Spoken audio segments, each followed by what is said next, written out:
was testing it out as Jason, so cool to see it making a comeback. The next one is a long overdue feature in GTA, I think, and that's shoulder switching. Not much to elaborate on here, this one's straight out of Red Dead Redemption 2. You can now switch your shoulder to aiming over, which is pretty neat. The next movement feature we have to talk about, though, is carrying bodies. And again, we have to go back to the 2022 leaks to learn about this one. After Lucia drops one of the civilians in the Hank Waffles robbery, you can see that she gets the option to either loot or pick up the body. So just like in Red Dead 2, it looks like we can loot every NPC, which is great, but being able to move bodies is the real game changer for stealth, especially. Because if you play GTA 5 or GTA Online, you know stealth can be a bit of a nightmare sometimes. So being able to clean up and move bodies out of sight is going to be a massive upgrade. Speaking of stealth, we're going to talk about security cameras and how they change it. In GTA 5 and GTA Online, the second you cross a camera's line of sight, you're instantly made, right? But in one of the 2022 leaked clips, you can see Jason sneaking through what looks like a gang hideout. In fact, it actually could be one of the gang compounds that we learned about in the latest news drop, and he's using cars as cover, basically. A camera catches him, but instead of every single gang member knowing exactly where he is, like they would in GTA 5, instead, one of the enemies starts moving towards his last known location. So in theory, we don't have to see how this works out, but in theory, you can actually bait an enemy into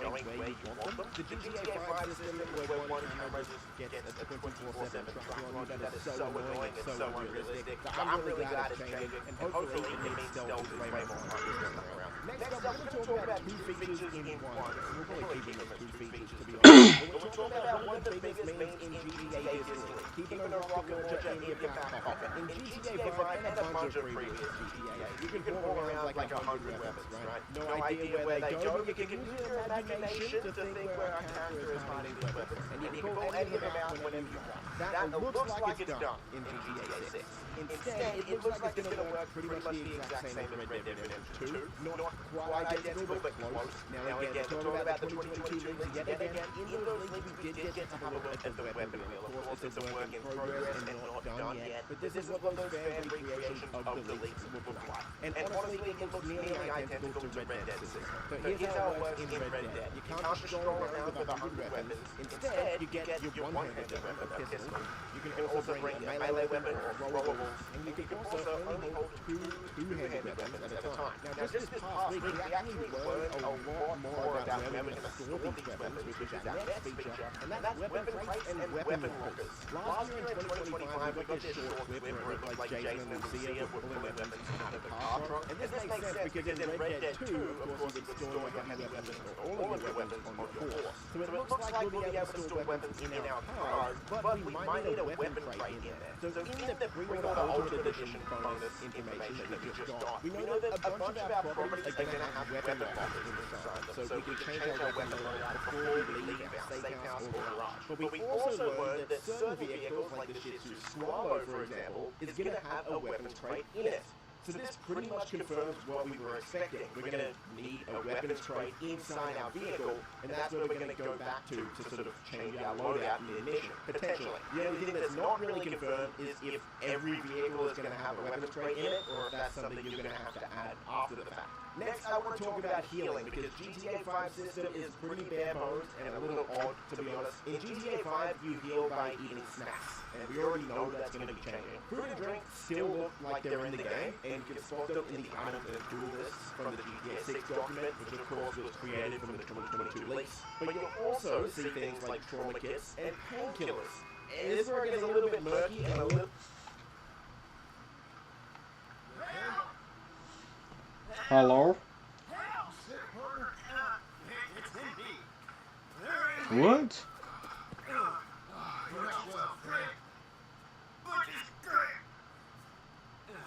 Where? Butch's Creek! Is that where you're from? Butch's Creek. You want me to take you there or can we eat? Come on, friend.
Oh shit.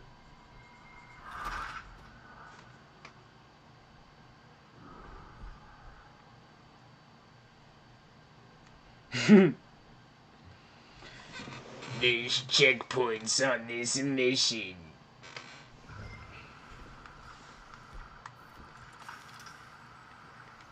Oh, I just can't kill him. Alright. This is an important mission. Butcher's Creek.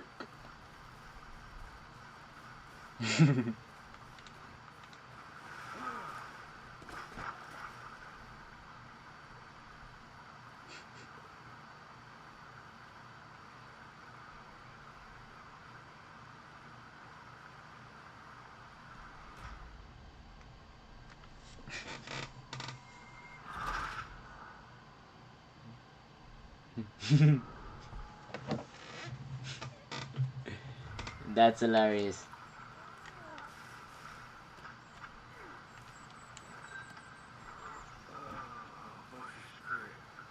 Butcher's Creek. A little bit confusing. We don't know exactly how the healing will work just yet, but it's clearly going to be a lot deeper than just munching snacks. Maybe food and drink will give you a little bit of health, while serious damage needs painkillers or trauma kits, or who knows, maybe it's something like Red Dead 2, for example, where food and drink fill up your stamina, and trauma kits are going to be for health. It's too early to tell for sure. All we know is it's being reworked, which is pretty exciting. Okay, the next two features we have to talk about are your character's appearance, especially how it's going to change over time depending on what you do. In the latest batch of screenshots, we saw Jason and Lucia look completely different in every single photo. And because we saw so many different photos of them, this is the first time we got visual confirmation of one of the features everyone has been expecting for a long time, and that's the weight system. In several of these different screenshots, you can clearly see Jason in particular has different amounts of muscle mass. So this confirms something that we've kind of already known about, but it's good to see it in the flesh, and that's that your character will gain or lose muscle and gain or lose fat depending on what you eat and what you do. And this coincides with the next feature I want to talk about, and that's all of the side activities. Because you might not know, if you haven't been keeping up to date, we have a bunch of confirmed side activities already. In last year's screenshots, we got the gyms pretty much confirmed here, with Lucia doing boxing or cage fighting here, as well as Jason quite literally working out on the beach. So one of the most requested features ever in GTA is coming back, and that's gyms. But that's not all, because we also know of a ton of side activities. These guys are nice people. I regret like slaughtering them like in the past. He was in some distress.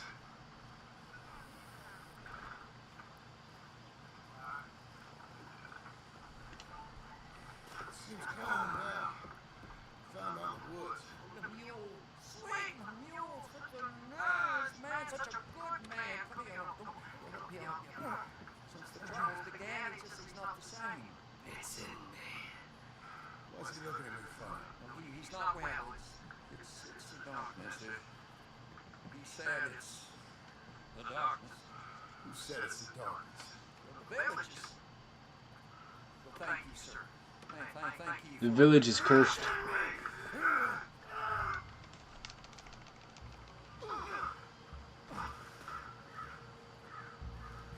Please, sir. You're not well, sir. The mule not well, sir. Oh, sir, love and friendship in darkness. What do you know there? Obadiah Hilton, that's me. Love and friendship and love. We're not a rich village, sir, but with love, rich. And thank you. You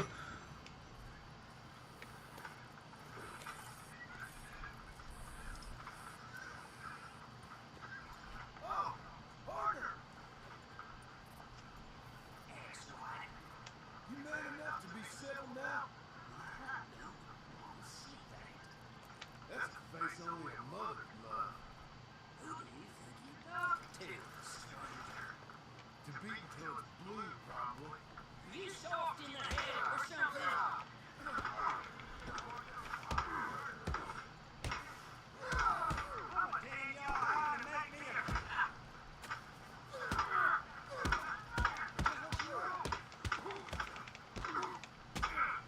What the fuck?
Fuck these motherfuckers, bro.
Oh, this one fire.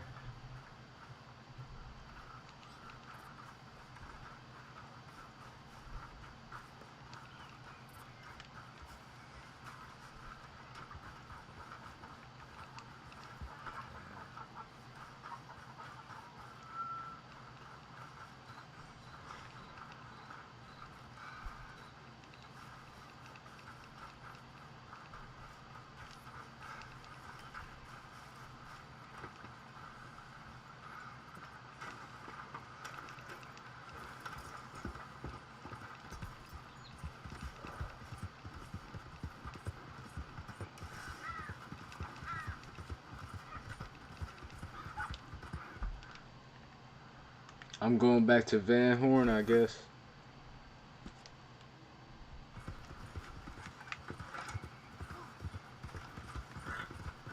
Excuse me.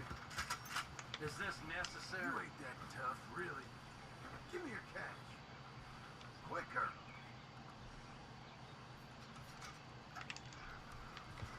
Get down. No arguing.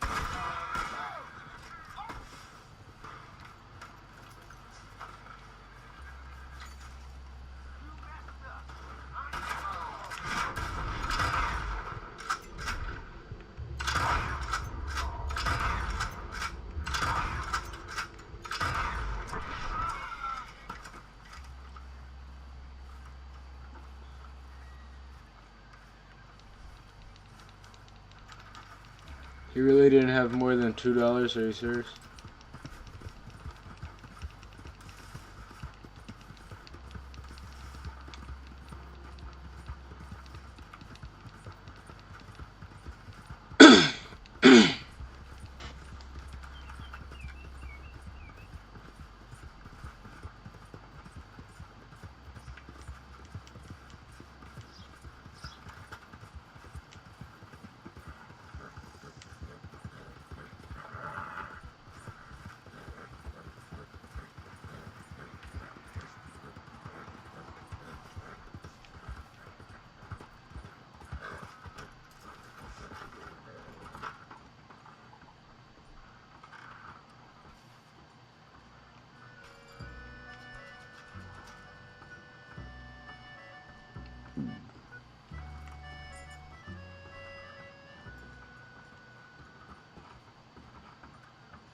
Man, I'm done with that city life, man.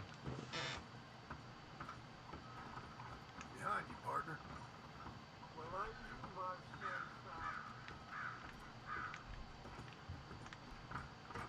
I'm drunk.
that are going to be in GTA 6. Open a Chime checking account in 2 minutes, and we'll buy you up to $200. Apply now. Open a Chime checking account in 2 minutes, and we'll buy you up to $200. Apply now. Open a Chime checking account in 2 minutes, and we'll buy you up to $200. Apply now.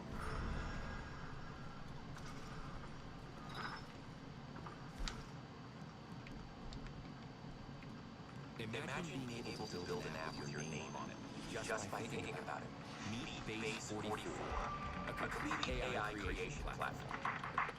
Describe what you want, and watch it take shape. You can plan, customize, and expand in any direction. From tools built for one to platforms ready for many. From passion projects to enterprise-grade systems. Everything is built in and ready to launch. It's a new world of creation, where you can go as far as your imagination takes you.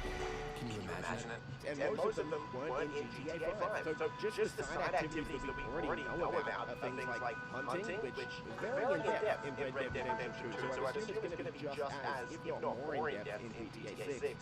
Fishing, yet again another fan favorite from Red Dead 2, which I'm sure is going to take a step up here, considering how big fishing is in Florida. But it's not just that. The screenshots and trailers have confirmed a bunch more, including basketball, which was in the screenshots last year, kayaking, which was completely visually confirmed this past week, but we know that we're going to get our own kayak. Mini golf has been confirmed. Pool has been confirmed. Off-road racing will be returning.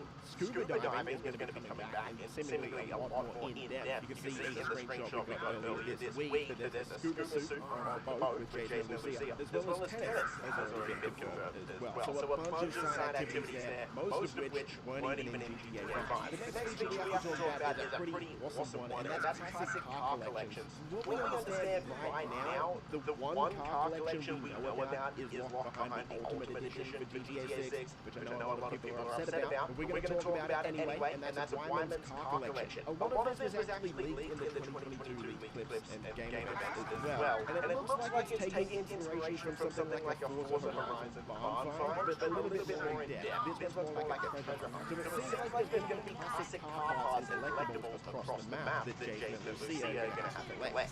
It looks like we'll then have to bring those cars back to Wyman.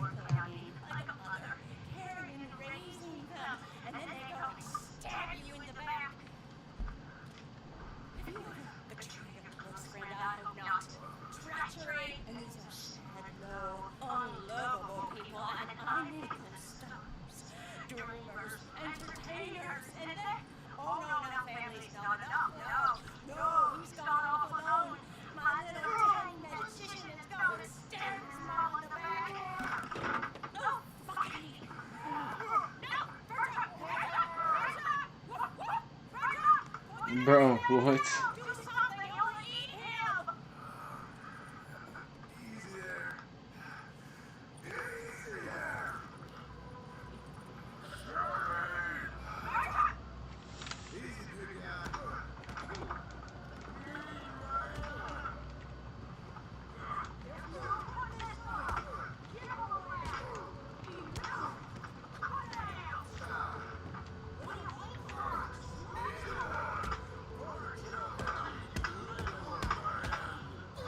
Damn!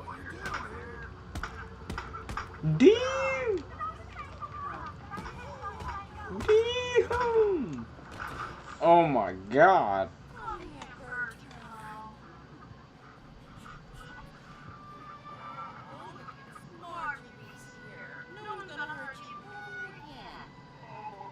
You should keep that thing in a cage. You should think about who you serve. Don't worry, we'll pay for what we broke. Come here, Bertrand. Oh, no one looks after you like Mama does. No one cares for you like I do. Especially not that Magneto. He's my friend. Well, if he were your friend, he'd be here, wouldn't he? He wouldn't have abandoned us. Oh, you would have gone that wolf. I know. Mama's gonna make it all better. But first you gotta tell me whether the worm ran off to. Bertram promise. Yes, well, Magnifico made a promise too, huh? He made more than a promise. He made a contract and right. So you just tell me exactly where he is, and then we will all be even. He's camping in the woods. Why did you tell me in the first place?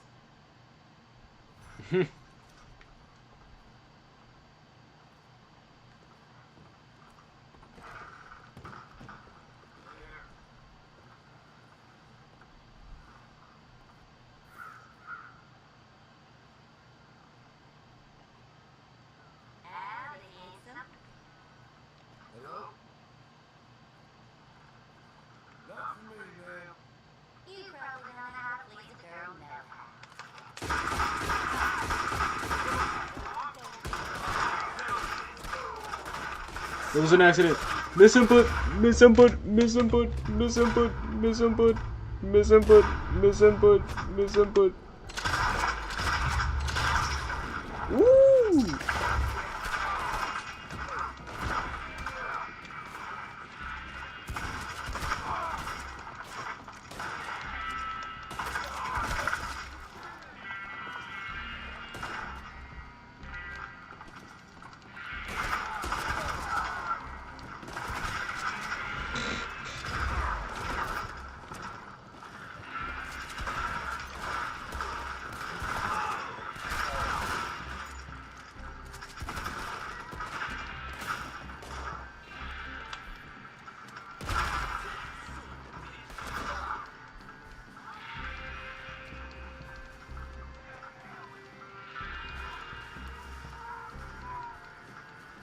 Oh shit.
My mama's long gone.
And once we have all of the parts, Wyman will build the classic cars for us. We already saw what 5 of these cars are going to look like in the screenshots. As I said, we don't know if there's going to be more cars to collect for Wyman, or if there's going to be other car collectors across the market. But even if it's just the one, I think this is awesome. This is long overdue for a GTA, and they're going to create a way to get these cars. And there you go, there's 19 features that Rockstar is either adding or improving upon from GTA 5. If you enjoyed the video, again, leave a thumbs up. Boys.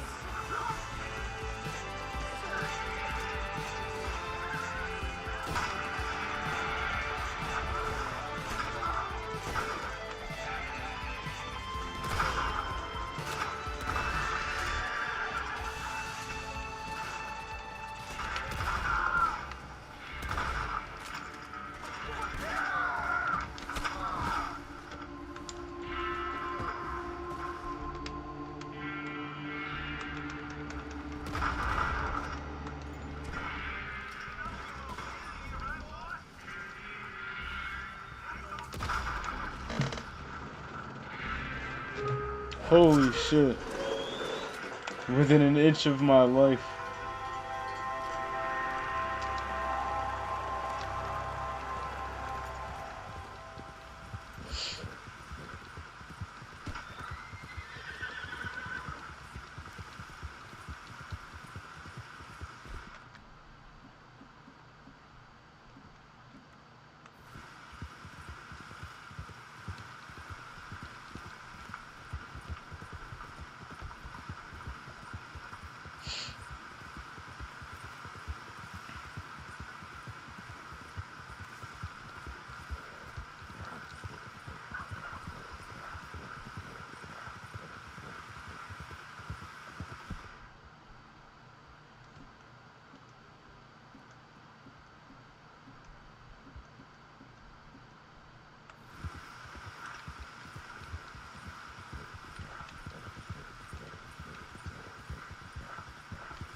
I found him, yo.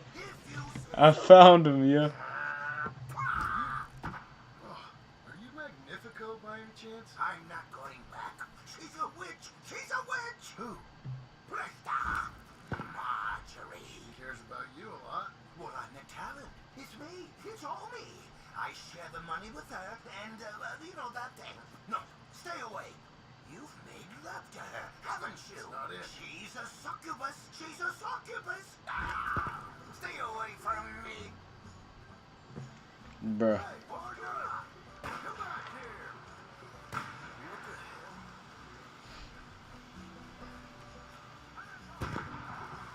Running ain't solving anything. Punish. Where are you running off?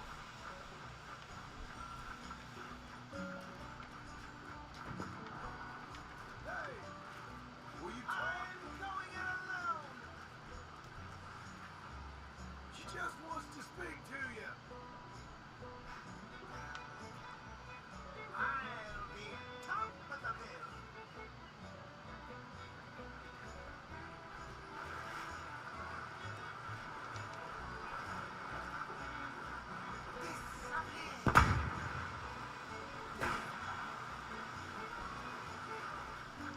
You're stuck. You can't take me. What the hell are you pulling here? If you're here, I'm gonna find you.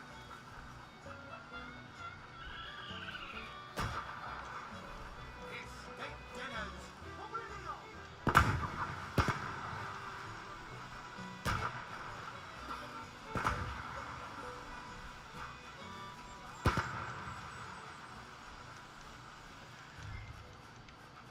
Now where you going? Magnifico? Can't magic out of this, partner. Come on now. She ain't as bad as all that.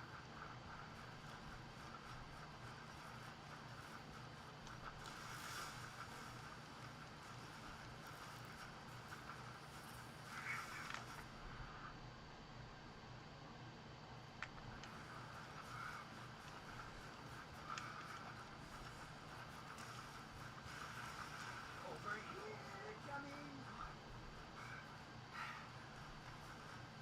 Bruh. Ain't you let me on a They said you had a contract. You want me? Come and get me. Hey, hold on there. God damn it. So long, dummy.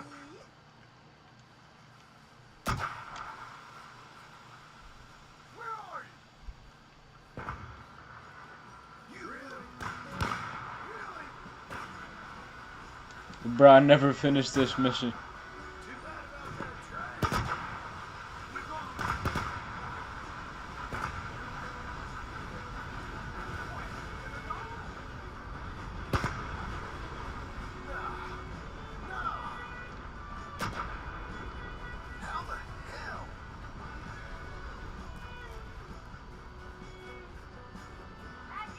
Damn it. Ah! Oh, bad eyes. Oh, no.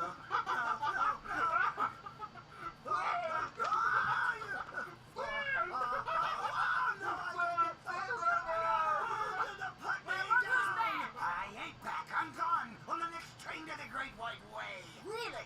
You got enough for a ticket? Because the way Big Fanny tells it, you spent all of our takings on a case of the French pops. Maybe I did. So what? What do you need a stub of a showman for?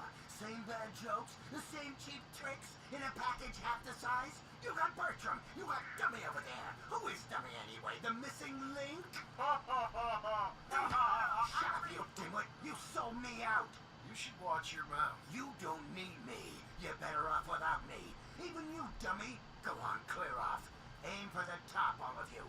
I'm out of food and I'm out of ideas. Leave me for the bears. That won't be more than a mouthful. You dropped me. Whoa. You dropped your brother. So you are gonna be pulling rabbits out of your ass until you are as old as you are tiny. Put him up there. Some friends, some friends. We ain't friends. Oh, We're family. As much as it pains me to say it. family. Still after everything? Of course, you silly little man. And him? Let him at the bar and agree to help. Sleeping rough don't suit me much. I know. Come to Mama. Oh, I did miss you. I nearly died in between when I saw them last and now. Well, glad everything worked out. Thanks to you. Thank him, boys. Thank you. Thanks for nothing, Dummy. Now get in the back. We ought to give you a piece of the gate on our next show. You earned it. Huh? We'll be playing Saint Denis next. Check with the box office. Here. No one said anything about splitting the gate. Oh, shut up. Half man and half wit. Bye-bye. What I done to deserve you too?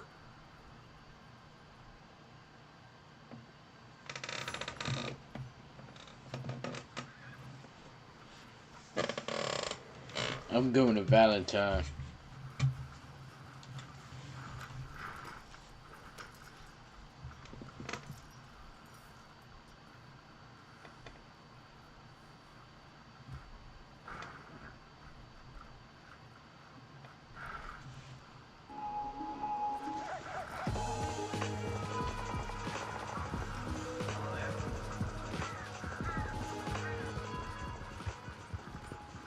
Shop Ashley can be your new favorite seat. The Omaha section. Relax, stress-free, stain-resistant performance pack. Stay charged with built-in USB and declutter your space with Install.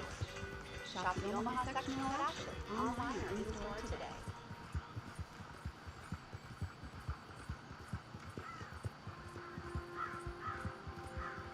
Back when we first exploded onto the economy, Tyler the creator of such hard-headed Your girlfriend look like my mom. Intent on ripping up the formulaic rule book that rappers couldn't do without, he and his Odd Future crew treated any controversy like rocket fuel, a way out of Ladera Heights and into the history books.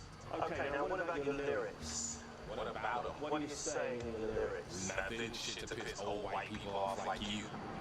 Like anyone else, he mellowed over time once he was no longer a rebellious teen. In the process, he's reached a level of longevity where he's outlasted many of his haters that claimed his ways would be nothing more than a flash in the pan. Now that he's conquered the game on his own terms, Tyler is not shy about reminding people that he's still winning, and every single doubt people had about him meant nothing.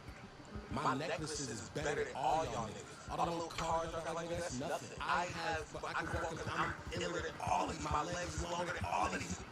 But it's like, alright, cool, I'm just doing my shit. And they try to push you to the side, keep doing that. And it's like 10 years later, I'm still here, bro. My career has only been doing this.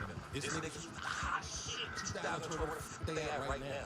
Pushing me to the side, and you know that I live weird, and we do that, and I'm fucking here right now. Skin glowing, pockets heavy, garage silly, house dumb. Looking for a lake house right now, pressing my fucking witness. All my niggas good. Family good, healthy. Through it all, Tyler has retained that outsider spirit. Even if he's now reached the point where he can see his own influence on both rap and its style play out in real time. I will say, Holy shit, what happened? Like a documentary, a 2011-2012 thing about me, Rocky, and Chief Keef. Because I think us three was a very important, prominent moment of like, you gotta pick one. Like that was a wild time. Explain what Keef's was. I mean, come on. I mean, this nigga had white kids in the true religions and small Montclair jackets. It's beautiful. Like how fucking magnetic. Although, what his fans likely never imagined is that we've reached a point where instead of being the voice of the new, dangerous wave, he's turned into one of the people who's growing disillusioned with the very culture that he was once a pioneer for. Like, I fucking hate snippet culture. Like, I really hate snippet culture. And I think that it's okay when people are so, that's why I hate leaks. I don't like none of it. When I'm done and ready to roll out and turn on my next day, I want people to know and then with that, you can get discovered something that blind they're going to actually see or enjoy something that's right there that they might love because they're so stuck on a previous thought idea of what something should be. As anyone who was there remembers, Tyler and Odd Future were once seen as the punk renegades who pushed the boundaries of not only hip-hop sound, but also Damn. content. Then the negative side, you have people just like, this shit is whack, y'all gonna last for 6 months. It's like, what the fuck you mad for, old head? Like, don't treat like, bro, I respect this. I like the same shit you like. Vilified by the mainstream for the use of homophobic language and satanic imagery, his reputation followed Tyler to the extent that he was banned from the UK and Australia for allegedly being a threat to public order. Now getting treated as a terrorist, he said in 2015, when the legal decision from the Home Office came into effect. I'm bummed out because it's like, dude, I'm not homophobic. I've said this from the very beginning. The hating woman thing is so nuts. It's based on things I made when I was super young, when no one was listening to my music. Like when I wrote Blow when I was reading about different people in American history. One of the people happened to be that the one serial house killer Ted Bundy, bull. and I Oh, wrote a hell song no. from his point of view. Even when his sentiments of kill people, burn shit, fuck school weren't threatening to cause travel restrictions, he downplayed the whole thing and claimed that there are much worse things a person can do than occasionally using some slurs. You've been criticized for using offensive language in lyrics and songs. It doesn't seem to bother you. Why do you use offensive language? I mean, do you use that for effect? In other words, it's effective to say that. Or do you enjoy saying it, or is it natural to you? Yeah, it's just pretty natural. I don't really think twice on it, I guess. I don't know. It's just words, man. Does the society object to it? Some, like people who live in caves and like are pretty fucking bored. Do you use the N-word? Nigga? Yes. Now, that's an offensive word To some people. To many people. Shoot, I know straight dudes who act like you act like a piece of shit. Like, it doesn't have anything to do with your sexual orientation. So nothing bothers you? What bothers you? Racism doesn't bother you? Bad words don't bother you? What bothers you? I hate frauds and pretentious people and like, I don't know. I hate people who's not comfortable with themselves. That scares me. You hate phonies? Yeah, I hate people who don't really like what they like.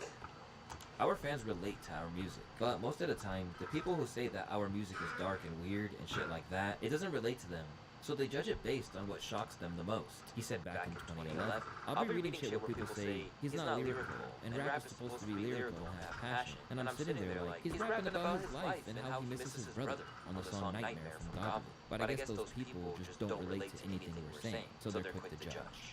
No matter what they threw at Tyler, that youthful spirit of nonconformity was central to his worldview. In his world, things like music, films, art, and skateboarding still mattered as much as they did when he was a young kid, and that refusal to grow up was admirable. Tyler took this outlook to extremes, essentially looking at the idea of being an adult as an insult. You know, same thing with Frank. I was really thinking he fucking sing. He's the more mature guy. He really wouldn't fuck with a bunch of dumb young niggas and shit. So. Is he old enough? Yeah, he's wide on it. He's the one who does old nigga shit like eat yogurt and bread. Alright, oatmeal. Like every day though. With no flavor though. Oh yeah. Hey, Frank might go over to this bag of these Pop-Tarts with no ice. To him, anything that looked like playing the industry's games to be avoided, which led Tyler to even mock hip-hop stereotypes whenever he was on a major platform.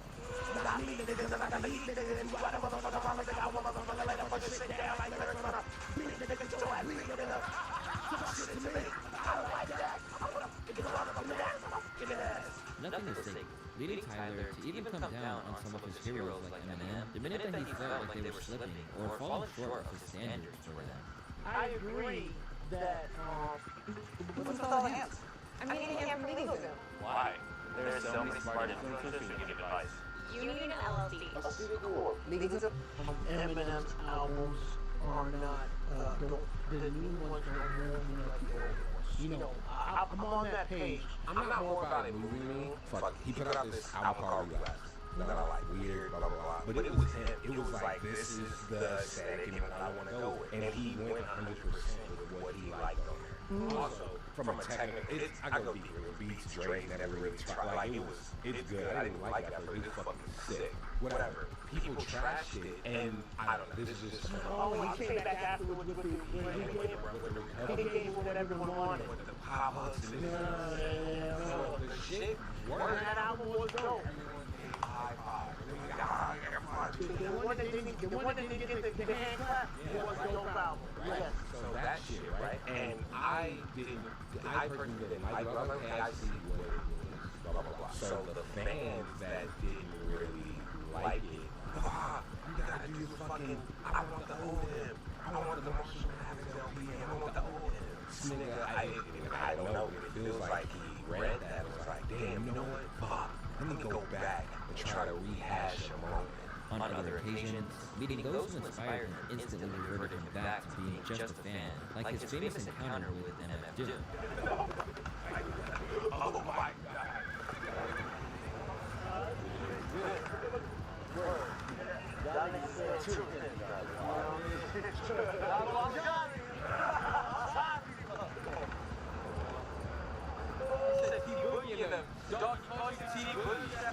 Considering how uncompromising he was, Tyler was unsurprisingly loathed by some of his fellow rappers who encountered him and his rambunctious ways. You know what? It might come back when we get out of here.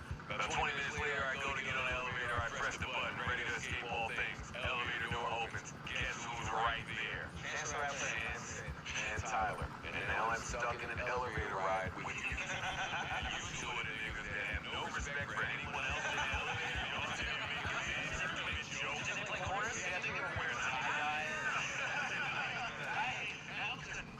In my head, like, Jesus, get the fuck away from these two niggas, please.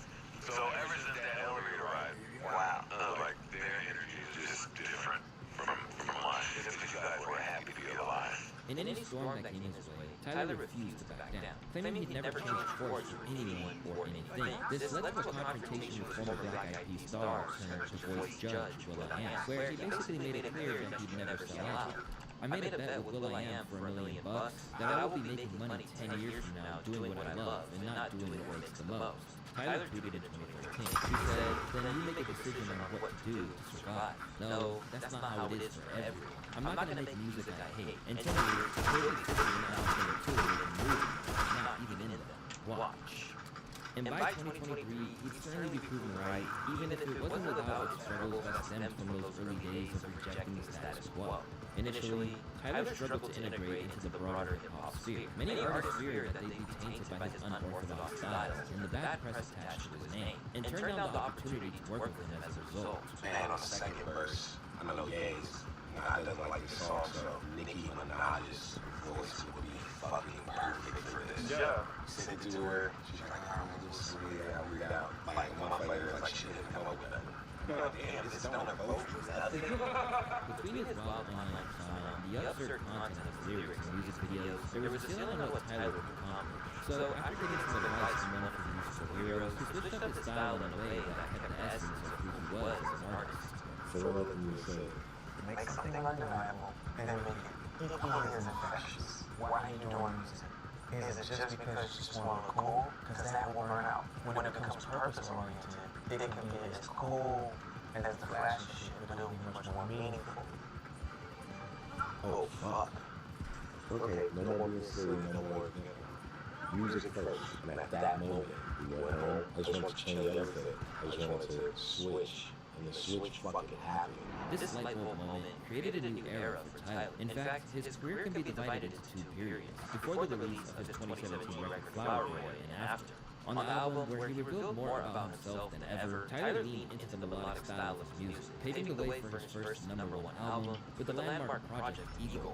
And since then, he hasn't looked back. Even when he began to win, he was still viewed as the outsider. The lyric kid who wasn't supposed to excel at the commercial level that artists who played by the rules were supposed to.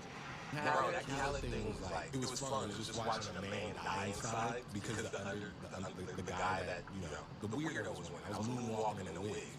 This nigga had everyone on his album, everyone. He wasn't wrong. Like, I'm not in the barber shop. I'm not at the club. I'm not in the back of the Maybach. Right? And he's not wrong. But like, his shit wasn't that big and your shit is big. But like, yes, when I got that number one, it was...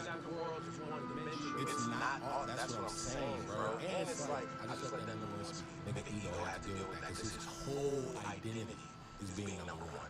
When he didn't get that, that sat with him longer and in real lifetime than that moment. I'm just a show, we went to London, cool, didn't think about it. That sat with him. By beating DJ Khaled to the top of the charts, Tyler effectively became a champion of creativity in a genre that sometimes rewards the stagnant or the familiar.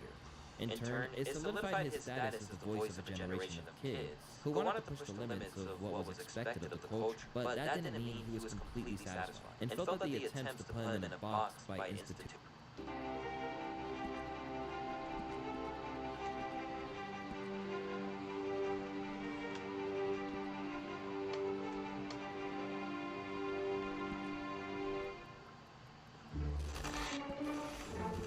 Every GeoGuessr player starts somewhere. This is... somewhere? Enough. Time to get into the shit. Download Opera GS with the official GeoGuessr mod. Hit the GeoGym Hub to train your GeoGuessr skills with custom minigames. Grind every day to finally hit that sweet 5K. Download Opera GS with the GS GeoGym mod. Your setup wants you to win. Institutions like the Grammys were borderline discrimination. It sucks that whenever we, and I mean guys that look like me, do anything that's genre bending or that's anything, they always put it in a rap or urban category, which is, and I don't like that urban word, it's just a politically correct way to say the N-word to me. So when I hear that, I'm just like, why can't we just be in pop? Why can't we, you know what I mean? So I felt like, half of me feels like the rap nomination was a backhanded compliment. Like, oh, my little cousin wants to play the game, let's give him an unplugged controller so he could shut up and feel good about it. Now 3 albums on from that first Grammy win, projects such as the rap-heavy Call Me If You Get Lost and the conceptual Chromacopia proved that the audience would march to his drum beat. And when he surprisingly dropped his danceable 2025 project Don't Tap the Glass, he forfeited days of streaming data and still came out on top of the 124,000 first-week sales anyway. At 35 years old, Tyler is aware that he's aging, but claims he's doing it in his own graceful way. I was recently, when your album came out, as I was looking for old videos, when you first came in here, and literally every recording I have of you is you telling me, shut the fuck up, you old motherfucker, you're so fucking old! You realize you're that age right now? Actually, no, it's all mental. No, I'm better. Like, I'm 30, but my skills are sharper and I can outrun everyone in this building. Part of that process has been him considering how the broader audience engages with his music, including the more mature listeners that he once scared off. Igor, I guess what I'm asking is, did you know that old heads was gonna be like on Igor? Not, I see people getting it down for rap, but on Igor, that old heads would be like, oh, he gets like Not fully, but okay, so Igor is just Flower Boy double down, but a lot of people won't realize that because surface level it seems so different. But Flower Boy is like, oh, the melodies, and like he's kind of letting it breathe, and he's not yelling much. Okay, y'all like that? Let me double down on that on the next album and give y'all melodies and let shit breathe and really bring chord and like all that stuff in it. So a lot of people be like, I like Flower Boy more than Igor. It's like, that's weird because I just gave you a more potent version, but people don't notice things like that. Two, I think Igor was easier for the old head because they have a reference point of what it might be a derivative of. So like, I think it's just a 4-on-4, it's just a groove. And perhaps now, more than ever, one of the biggest talking points in interviews is Tyler suggesting that the controversial behavior of the past was taken too seriously, rather than being noted for its true intent. It was fun, like when I was young, it was 19, 20, XYZ, but it was always a care that I truly had early on. If I would say, I think if people were super smart enough, they know it was like a wink, even with the crazy stuff. It was a talent. Again, like the Odd Future thing, like, bro, I was pretty much running a label at 18 off of Tumblr. Everything, like, so granted, it was crazy jokes, but it was some serious shit under there. And the other stuff probably overshadowed that, but the passion and love for this shit is never not been. We never doubted it either. And most importantly, he's enjoying his hard-fought success to an almost vengeful degree. But it's like, alright, cool, I'm just doing my shit. And then they try to push you to the side, keep doing that. It's like 10 years later, I'm still here, bro. My career has only been doing this.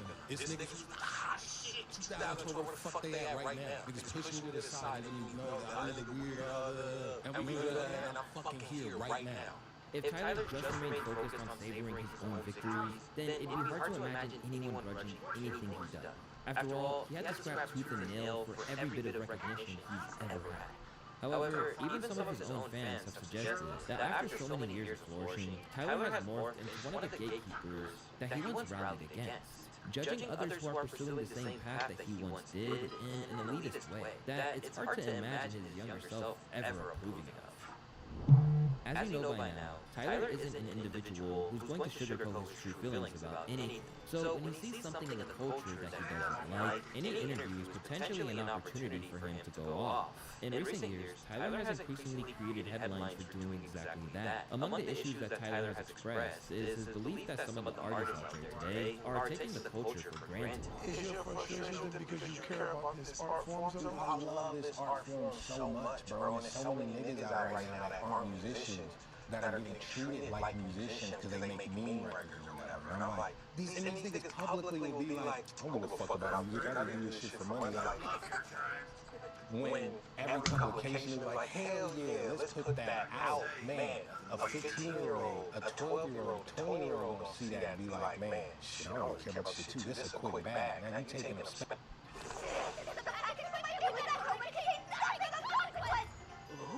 All the way back home. I told him about it. He was trying to spare me, but my undercurrents are inside.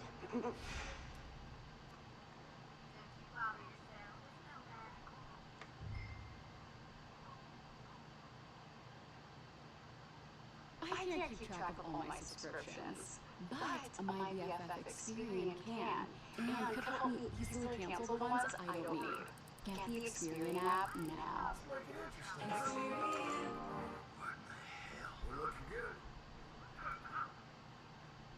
I knew he didn't have nothing. I was just gonna take that and bluff. Space for niggas like me. People who really care about this art form.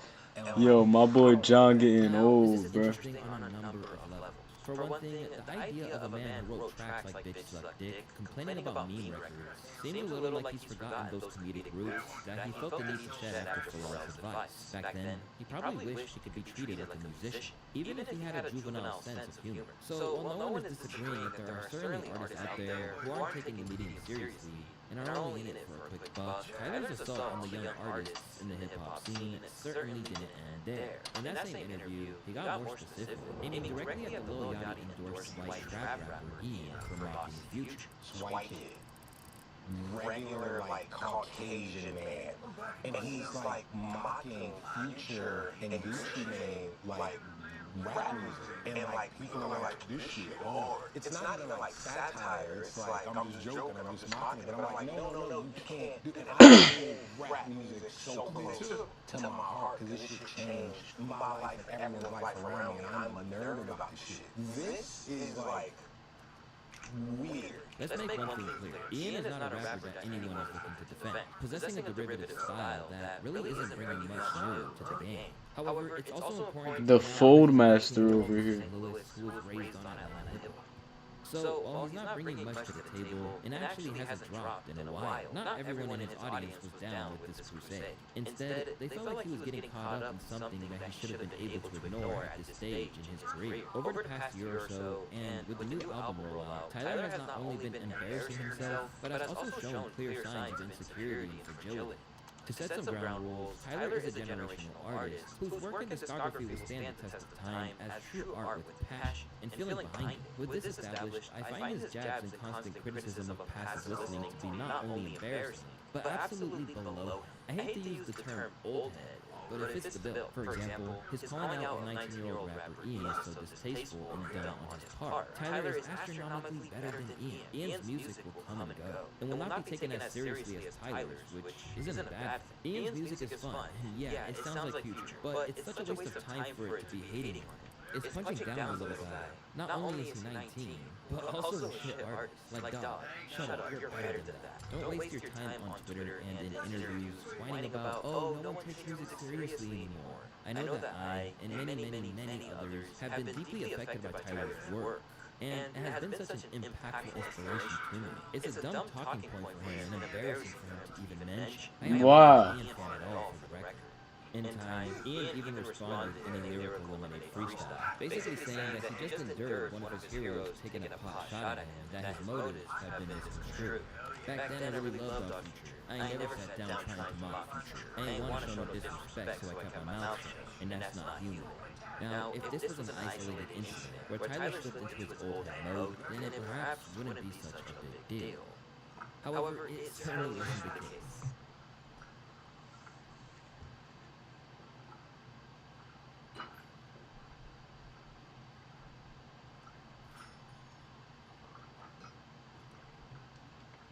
My God, what's wrong with you? Nothing but masters today.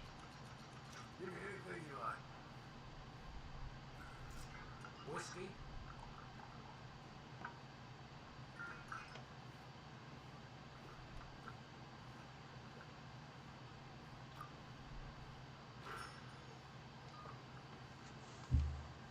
I'm always afraid I'm gonna catch my daddy around here. Hey, sister. Oh, shit!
The invincible drunk.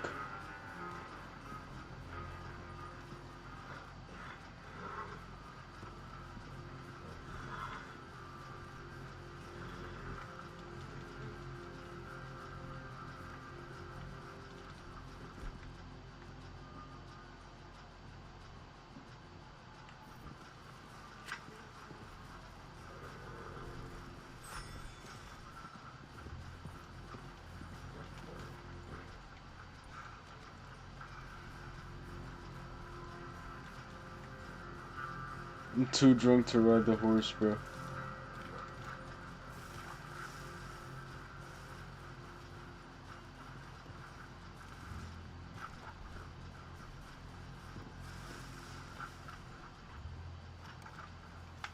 Oh shit. Whenever someone puts a mic in front of his face, he basically tries to change hip-hop course and the way people discuss the culture. For one thing, he's not buying kids repping Wu-Tang, or claiming that Golden Age rap resonates with him. He believes it's all for show. Dude, the kids be doing it with me. They do a tier list of like A, B, C, and D of the albums they like of me, and then tell people, ask them their thoughts. Because everything's performant. Everyone is making these lists just to have people engage. Like, who gives a fuck who the top 3 is? Jamiroquai is like my favorite band. I don't know what to talk about them, and I don't give a fuck because I enjoy it in my house. Oh, I'm drowning. Sir Tiger, this is okay. a major sticking point. Because in every interview, Okay. I needed some inspiration for how to wear them, so I asked ChatGPT to help me. It was so useful to brainstorm how to wear them for different occasions like work, going out, running errands, and date night.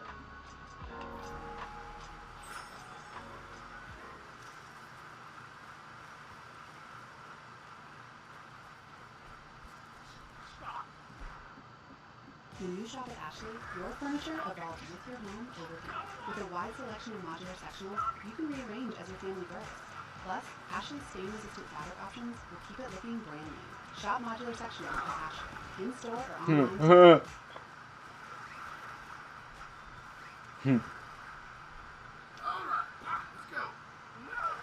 This is just a recurring point where he basically wants people to stop ranking artists altogether. I think people who fixate on objective top 5s are fucking lame. Like, I want to hear people talk about the shit they like and love and their favorites instead of who's the best based on numbers or hit like, how dare you not put Pony Tony on top 5? He killing niggas. You heard his verse on so-and-so? He raps from the perspective of a hot dog. Like, oh, well, what's your favorite song on that album? I don't really listen to that album. So what album do you listen to? And I do not give a fuck about an objective top Rushmore because I'm doing my own thing, like whatever. Like, but I think everyone should have their own personal Rushmore of things that they heard when they were 7, 14, 28, 40 that changed their life, that makes them feel a certain way, that's their personal favorite shit. But when it comes to an overall top 5 list or Mount Rushmore, it's like cool hip-hop Twitter ran by 60-year-old white kid who didn't even grow up on rap. Like, do your thing. Straight away, Charlemagne let it be known that he wasn't into this one. But that's part of the culture, though. Part of the culture is listening to this music, consuming it, and we, the people, we rank it because we're the ones listening to it. We rank the artists, we rank the albums. That's what we do. It's the same thing in sports. Right? On the flip side, some of his takes are endorsed by those people who previously had little time for him when he was a rambunctious young man. Plus, they feel that after such a long time in the spotlight, he's earned the right to voice his concerns. It's really funny seeing Tyler turn into the old head. Mature. Yeah. I like it. Me too. It's great. And he has the right to. Like, he delivers and has been delivering for fucking 15 years now. Yep. He got a right to say all that Now shit. he sounds like the grumpy old rapper. Yeah, he's I not like old, it. but he's an OG. Yeah. I like him being the voice of the old grumpy rapper too. Yeah, absolutely. To them, he is old. That's what I'm saying. He's old. Yeah, he old. Points are made though. I totally fuck with him outside him not having elevator etiquette. You not like that shit, bro. I stand on that. But that doesn't mean what he says can be short-sighted at times. When making these grand points about how the culture should work, he has a tendency to suggest that the way he operates and the decisions he makes should be beneficial to everyone. To all you niggas out there that's making music or art, you could just put this shit out. You don't always have to have the big rollout and fucking, oh, blood, sweat, and tears. I spent 30 years on this shit. Because what happens is, niggas will design their own handcuffs and lock themselves up and throw a key away. And then that just turns into fear after a while. Then it takes 30 years for niggas to put something out. Then that's why we never got detox. Niggas being too precious with the shit. And granted, I have done that. I was precious with albums. But now I'm like, oh, sometimes this song is just good. It doesn't always have to be innovative and pushing the next thing. Sometimes you just want to wear a white motherfucking t-shirt, bro. And while there is a place for surprise releases, this take overlooks the fact that not everyone has that luxury, with the chains not being imposed on him by labels in the same way they are for others. After racking up several #1 albums, the rules of engagement are different for him than for an artist on the come-up. And considering that it wasn't that long ago that he was fighting for his own place in the marketplace, he should be more mindful of what they face. In terms of the old head accusations, it appears they're mostly a product of misunderstanding his sheer love for what he does. In a genre where everyone is supposed to project an air of cool, fans are so used to people feigning apathy that Tyler's devotion to the craft can be hard to take. In his opinion, this is why his love of what he does is misconstrued as somehow problematic. If I mix something like, oh, we lost it, I get called old head now. I get called, like, you get called pretentious if you show some type of passion for this thing you genuinely care about. I'm just like, what the fuck are you dumbass niggas on right now, bro? Like, what is the kind of, what are we talking about? Like, what are we actually talking about? Yeah, we're talking about music and the effect it has on each other's lives, man, and it's changed my life. Dude, so much, but I don't, sometimes I don't know if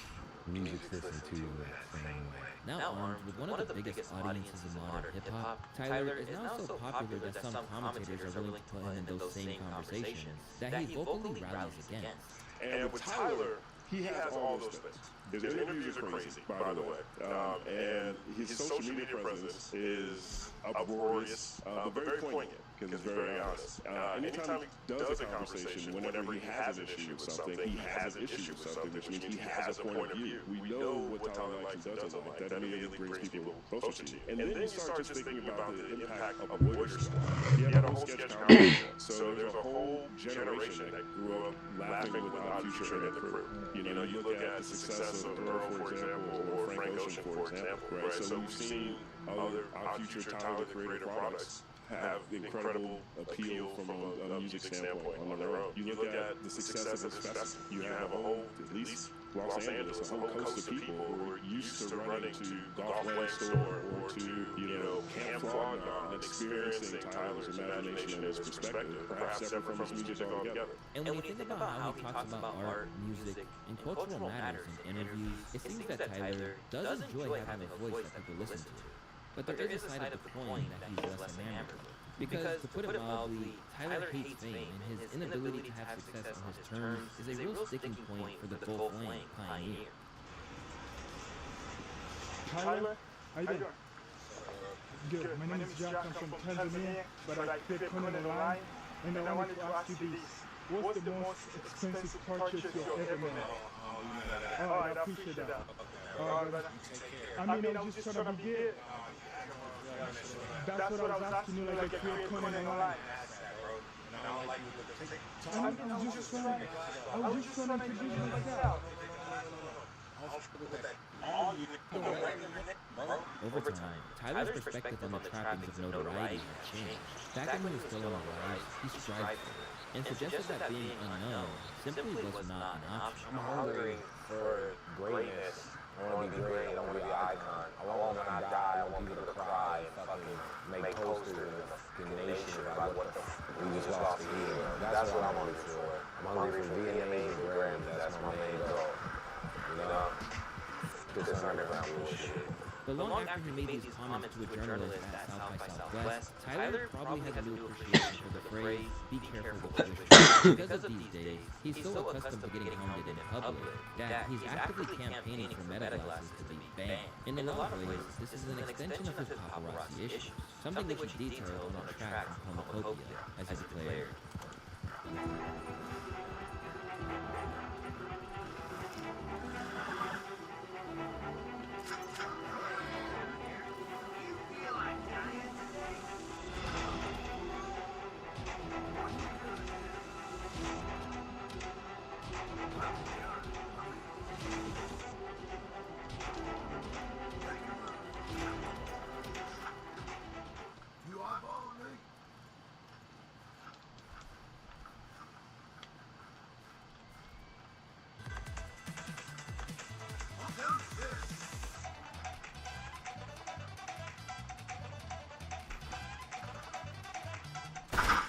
No cameras out, please. I want to eat in peace. I don't want to take pictures with you dudes or bitches.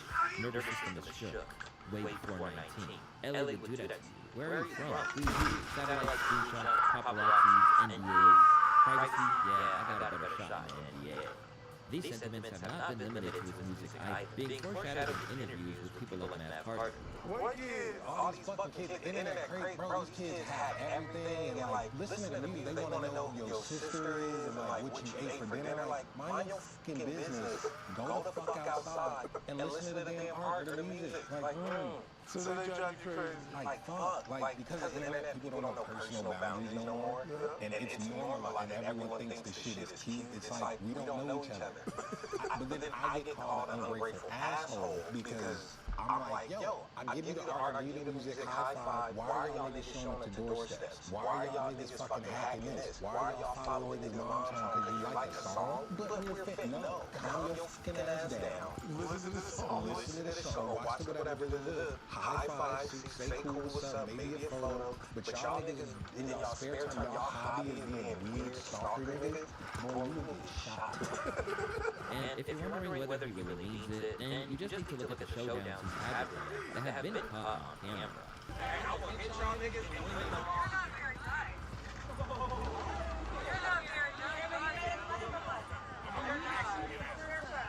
Tell paparazzi, like, yo, I'm not that guy. I'm just driving. He's like, oh my God.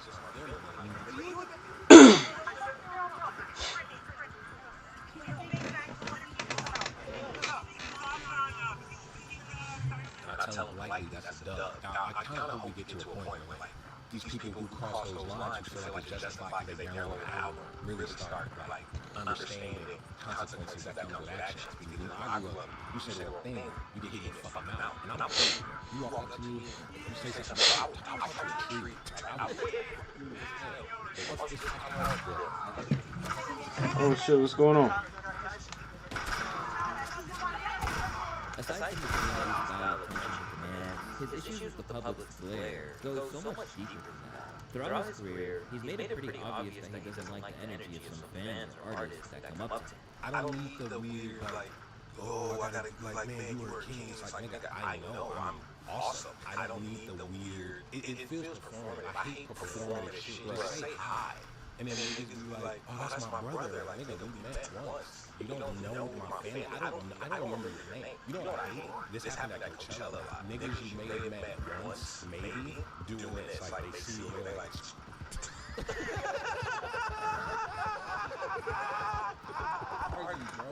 God, I don't know you. Just stop. I don't like the performance. Like, just say what's up. Like, dude, like, you're not my dude. Shake hands once, we have a mutual friend. And I don't mean it in any way. You're a nice guy, cool, but don't over act like you know me. This was an issue explored as early as his losses, with Tyler reflecting on a trip to Six Flags that was ruined by the constant demands of his fans. He said, hey, you the pick? I said no. And they said, oh, it's Wolfie, Yonkers, Goblin is my shit. Now I'm like, fuck, I don't want to be an asshole. So I'm sitting there posing with Travis Devon, with a fake smile like my titties was drawing it on. So fucking annoyed because I missed the riot. Because some kid said I was there, and they caused a riot. Guarantee they didn't even hear Bastard. They bandwagoned, jumped me from the pogo. After its release, Tyler said it was more about the concept as opposed to actively hating his fans. I don't like when people sometimes can't understand, like, things for the sake of concept. Yeah. Or they change things like, you can come say hi and things like that. I don't like when people think of us as like, oh, like, but for the sake of the narrative of the story. And yeah, I don't want people to think I'm like some fucking dickhead. We get dick sometimes. I'll tell you how I feel. Come say hi. That's actually true. More fans are gonna tell you I'm the coolest fucking person in that. So I don't. Hopefully, people who listen to Colossus don't take that as so serious. And hopefully, they can, differentiate. But recently, it appears that he really does have some reservations about his audience after a post he made saluting the late great Neo Soul legend D'Angelo wasn't received well by his fans. Here's how Brock summarized the spiral. One guy was like, who the F is this guy? Random ass post. Another, is this Tyler's dad or something? Check this one. Tyler posting his barber. Also, He looks like he smells like incense and bats. They're pressing. They're pressing. Gear up with Venom Steel for tough protection on every home project. Hardworking pros and dedicated do-it-yourselfers trust Venom Steel at every step.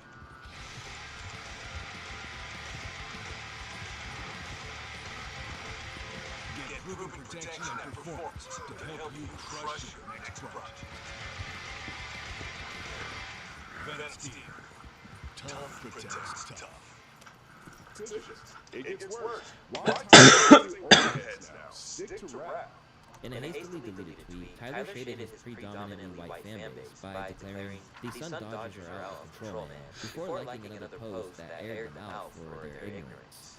Tyler's fanbase hates black music, despite Tyler himself having a very deep love and appreciation for it. He had Charlie Wilson, DJ Drama, and Erykah Badu collaborations, and they still refuse to engage with black art on any meaningful level. Dissing the people that pay your bills is never ideal, but it got worse, considering that shading his own audience led to a renewed examination of Tyler's own past, where he didn't exactly talk about black artists in the best terms either. They're trying to cancel Tyler the Creator. Let me tell you what happened. He recently liked a Twitter post that said his fan base, quote, hates black music, despite Tyler himself having a very deep love and appreciation for it. Many argue that Tyler is the one responsible for the way his fans act. They started pulling up old tweets. If you've been following Tyler the Creator, he was always like wild, shock. That was like his thing. One of them was like, oh, I hate that black guy from Victorious was played by Leon Thomas.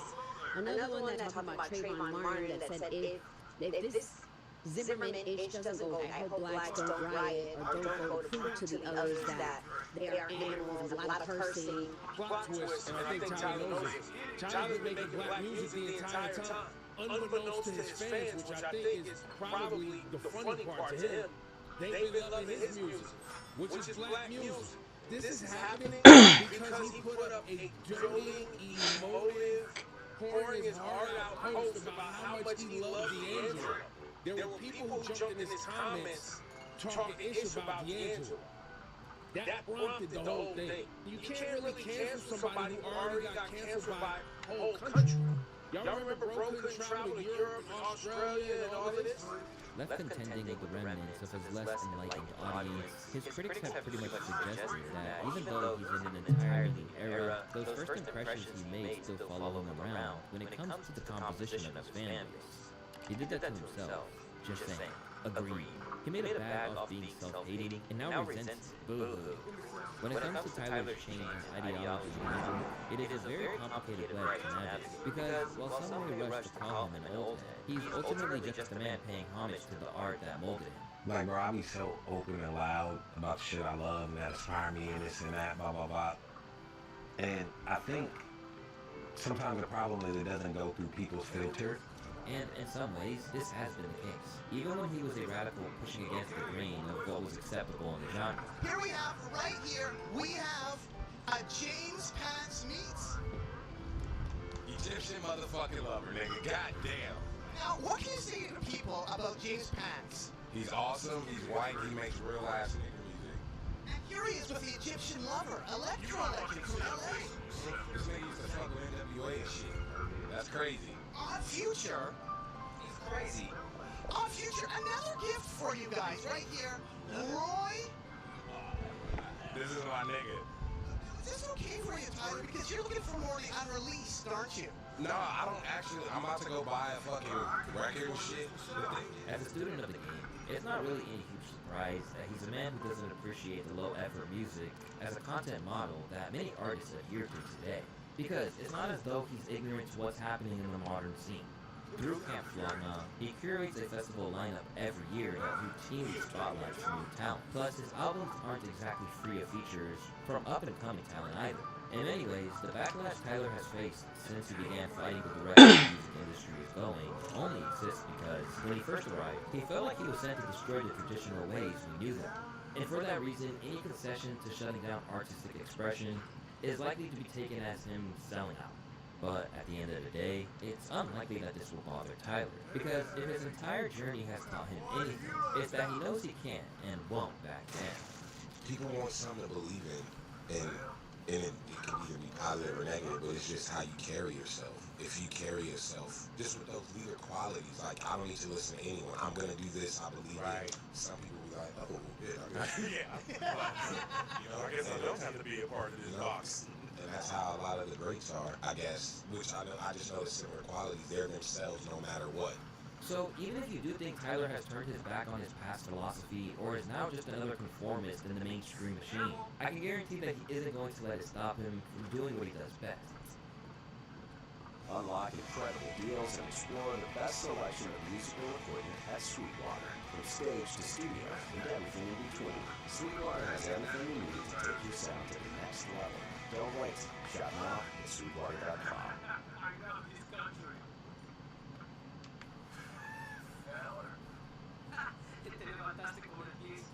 I doubt that my books are on the shelves of this solid institution. They aren't. This is college. You get to reinvent yourself. That's kind of hot around here. You're a bad boy.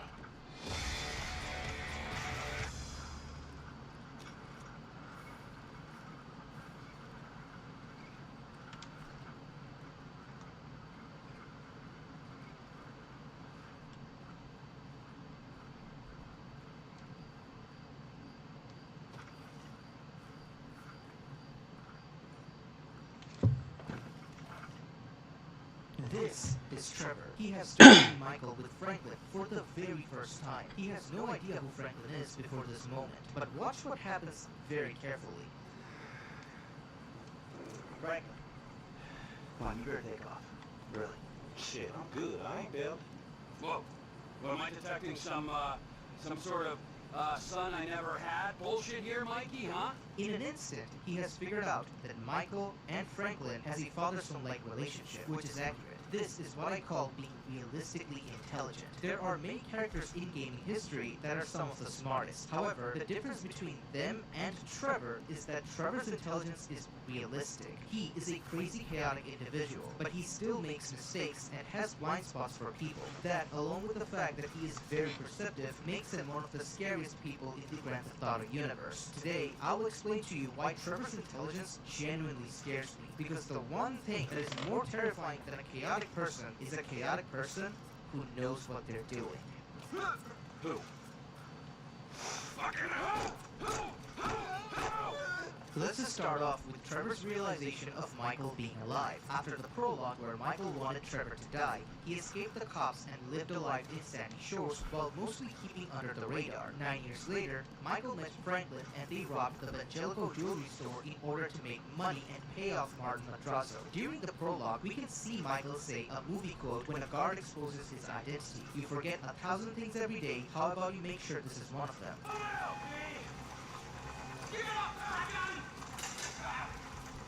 I saw your face, I'll remember you. Get 1,000 things every day. How about you make sure this is one? I've seen his eyes. Great. Michael was a movie lover. Trevor, on the other hand, knew Michael. Trevor is very good at reading people due to his perception. 9 years later, when Michael robs the Bangelico jewelry store, he says the same thing to the guard at the door. Trevor had the news turned on. Though the TV wasn't the only thing that was turned on, Trevor heard the news and realized what happened. When the guard said the same line, Trevor's brain immediately realized that Michael was alive. I forget thousands of things every day. Make sure this is one of them. That's pretty scary. Back to you in the studio.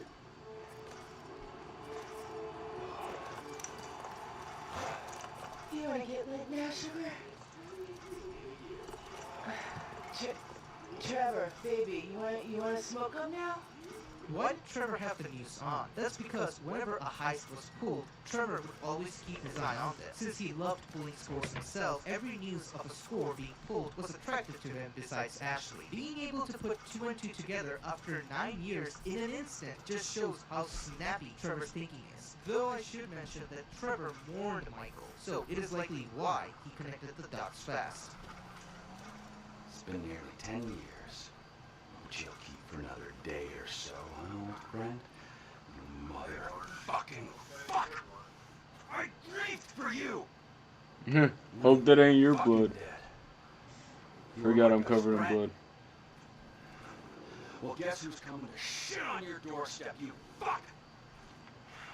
I've received comments in my post saying that Trevor isn't smart because he did not realize that Michael was alive. The point of this comment was that in the prologue, if you pay attention, you can see that Brad gets shot and bleeds out, but Michael never bleeds due to him wearing a vest. So Trevor should have noticed that if he was perceptive and smart. The problem with this comment is it is completely throwing urgency and losing a loved one out of the window. Michael was Trevor's best friend. When Michael got shot and pretended to bleed out, the only thing that Trevor had in his mind is losing his best friend. Not to mention, the cops that came to kill him also distracted him from the situation. When Trevor was forced to run away, he had no time to check if Michael was actually bleeding out or not. Ultimately, for his survival, he had to run away. In his head though, all of his crew members died during the score, so he might as well be the only one who survived. This is what I mean when I said that Trevor was realistically intelligent. If he saw and immediately figured out that Michael was playing, it would still be smart, but it wouldn't be believable.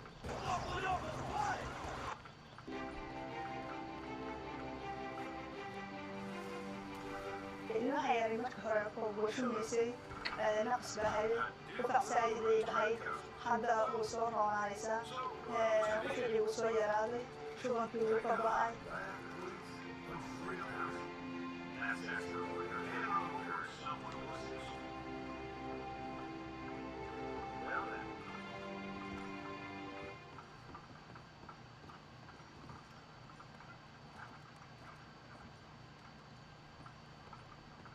Not everyone's life runs in straight lines. At Sophia, we get that.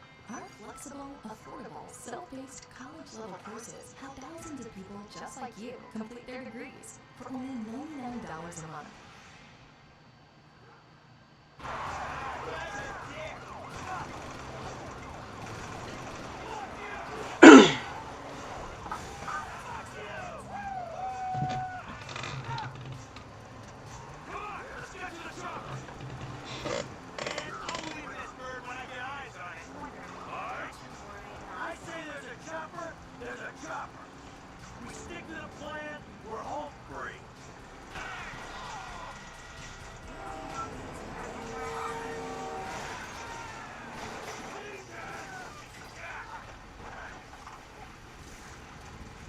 You guys alright? Fuck! Come on! Fix the car, alright? We can go this way to Chopper. No! Hey! Just stick to the plan. What? Stick to the fucking plan! Come on! Fuck. Round back. Oh! The fucking plan! Throw him at the fucking wall! Alright, Brad's gonna be fine. We gotta get the fuck out of here. Out of here! Oh, Jesus! T, you gotta get out of here! I'm gonna leave you, Mikey! Go! God, I'm not gonna be fucking gonna bleed out! This is pretty awkward, bro.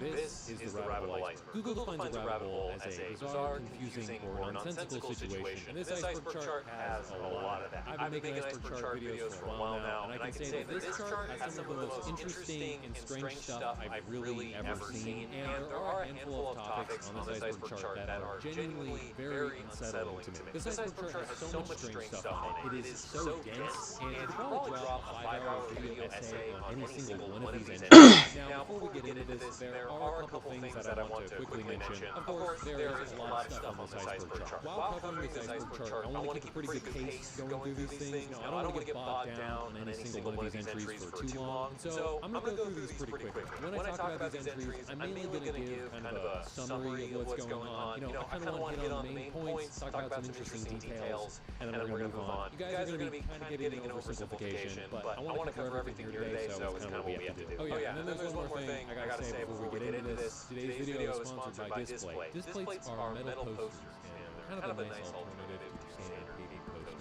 These metal posters have really vibrant prints on them, and you can choose between a matte or glossy finish. These posters have really nice packaging, and the unboxing experience is very nice. Probably one of the nicest things about displays is that mounting them on the wall is super straightforward. The packaging comes with directions on how to mount them, and what you do is you put up a protective sticker, put the magnet on that sticker, and then you just put a display on. And then from there you can swap out any display on that magnet. Display has so many different designs you can choose from. I got a bunch of these NASA space-themed ones because I thought the colors were really nice. But also, I kind of felt like this door wasn't quite going hard enough. You could say it was a little lacking in the hard department. And so to remedy this, I got this bad boy right here. Oh yeah. You can use the discount link in the description to get 22% off 1 or 2 displays or 33% off 3 displays. Also, don't forget to check out Displays' new extra line of posters. These posters have pre-printed details on them to give it a kind of cool 3D effect.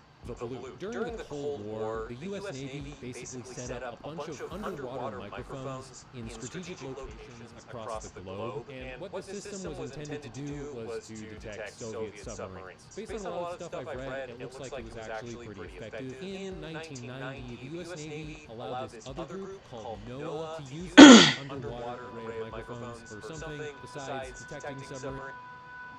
For cell phone, and officers found the text messages between her and Ken, as well as photos and videos he'd sent the previous days. And so officers also obtained Ken's phone number and location. Now the next day, officers visited Ken's home, but only found his roommates there. But fortunately, Ken arrived shortly after, allowing the officers to speak to him privately in his garage about Hannah's report. And during that conversation, one officer called the number that Hannah gave, and Ken's phone, of course, rang, confirming that he was the one who really sent those messages. Now following this discovery, the officers prepared a search warrant for Ken's home and cell phone, and the warrant was served within 102 days after the garage visit. Now Ken was arrested shortly after the warrant was served on multiple charges, including distribution of explicit content, luring and blackmail, amongst other kinds of crimes committed against a younger person. Now during questioning, Ken didn't try to deny it was done, because according to official reports, he admitted that it was all part of a plan to satisfy his sadomasochistic fantasy, where he could be a master and have a submissive female as a love slave. Ken was indicted by a federal grand jury on December 15th. Then, on December 31st, weeks after the indictment, the Vegas Ultimate...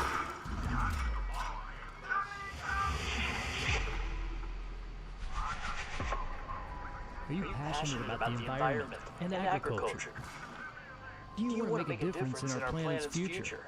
Look no further than Unity Environmental University's Bachelor of Science in Agroforestry. Agroforestry is a traditional farming system that incorporates animals, trees, and shrubs and can be more productive than traditional monoculture agriculture. At Unity Environmental University, we'll equip you with the knowledge and skills to become a leader in agroforestry. Students in the agroforestry program at Unity will be prepared for a professional career in the field. They'll learn about plants, how plants grow, how to create a cycle of production food. They'll learn about animals and how to care for them and how to integrate animals into the agroforestry system.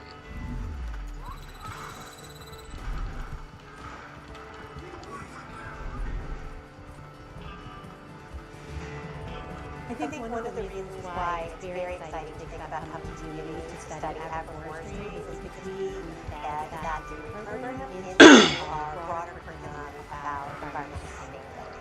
You're going to come here and learn the knowledge and skills that you would in an agroforestry program, like setting up Conduct Panel, which actually monitors and addresses harmful misconduct within the Vegas Smash Bros community, officially cut ties with Kent. Their statement on X read, "We are announcing the immediate banning of Kent, known as Pay Money, within the Smash Ultimate community. We want to prioritize the safety of the community and want those who may currently or have previously maintained contact with Pay Money either at events or outside of it." Now Kent remained in custody for 4 entire years while awaiting trial. Now in the actual hearings, he tried to put up a fight and tried to throw evidence against him by filing 4 different motions in court. For the first one, Kent claimed that the police had violated his rights by interrogating him in his garage without treating him as Miranda rights. The Miranda rights are what we often see in TV shows and movies where officers remind suspects that they have the right to remain silent, since their statements could be used against them at trial. This allows them to choose to have an attorney present during interrogations without being forced to make confessions. And since these rights weren't read to Kenton before his initial conversation with the officers, anything he said couldn't be used as evidence in court. As for the second one, Kenton argued that the internet companies or Megla takes now has served as agents that illegally saved his data for the government. And since it was an official investigation, it was likely that the authorities contacted the social media companies for their cooperation on Hannah's case. But Kenton didn't see it that way. He believed that these platforms were meant to protect his data no matter what, yet the court was able to gain access and use his private messages against him. And this, he argued, went in direct violation of the Fourth Amendment, which is supposed to protect citizens from unreasonable searches and seizures by the government. Now, Kenton's third motion in court was to suppress the evidence retrieved from his cell phone. He claimed that the warrant to search his phone was too broad and vague to be admissible in court. It was kind of a desperate attempt, but not as desperate as his last motion, which was for a bill of particulars, where Kenton sought clarification on the attempted trafficking charges against. He was essentially telling the court that he didn't understand the charges he was actually facing, but unfortunately for him, the court rejected nearly all of his arguments, finding that Kenton voluntarily spoke to officers and stayed calm throughout, that the internet companies would have kept his data for months anyway, based on their known policies, and the charges already explained what he actually did wrong.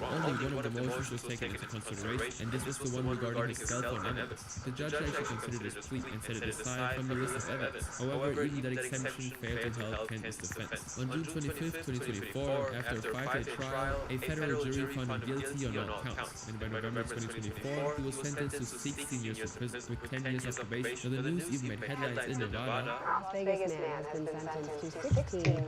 She said, "Got yourself a new hat. This is a stolen hat." Whatever your name was.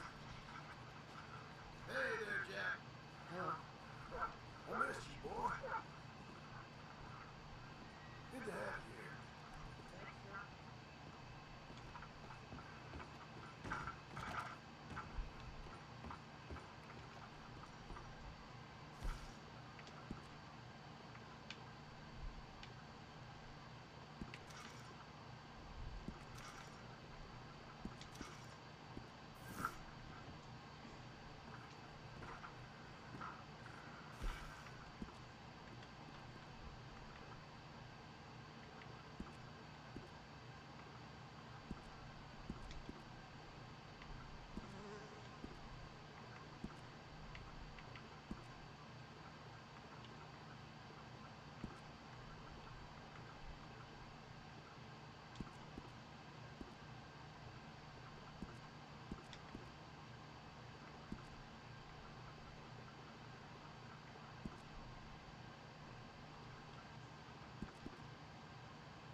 years for exploitation of a 29-year-old Kenton Hardy King met a little girl through an online chat site called Omegle in June of 2020. And Kenton's days as a Smash Bros. Player were officially over. King's time in prison will be followed by 10 years of probation for the charges of coercion and enticement, exploitation, and possession of abuse material. Now Hannah of course survived the incident, but Kenton wasn't the only predator hiding in the Smash community, and the next case didn't even end with adult intervention or legal battles.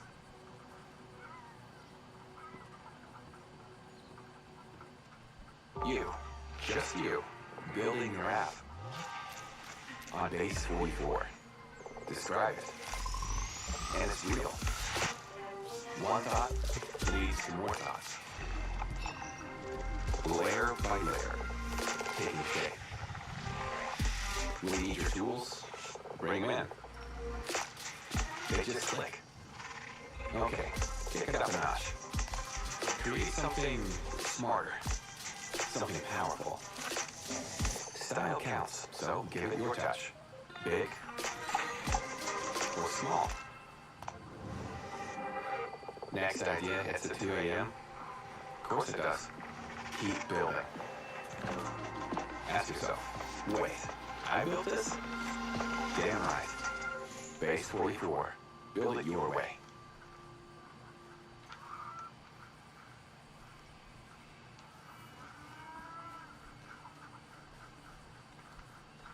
Every person born in is chipped up, limiting how we feel, how we think.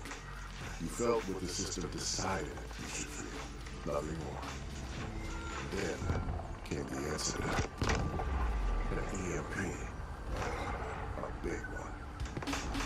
Naomi was completely neutralized. Control chips failed. Thousands of people woke up, feeling for the first time in their lives. Rage, grief, joy, no secrets. Naomi declared a terrorist attack. So, she sealed us in. Walls went up and locked down the whole district. We call it free. Inside, ideology split between the Unbound and the Loyalists. Crews formed across both sides, fighting for turf, power, community, and the right to have an identity. Then there's Lancers. They hold no allegiance. Unbound, Loyalist, whoever has the best gear. We built the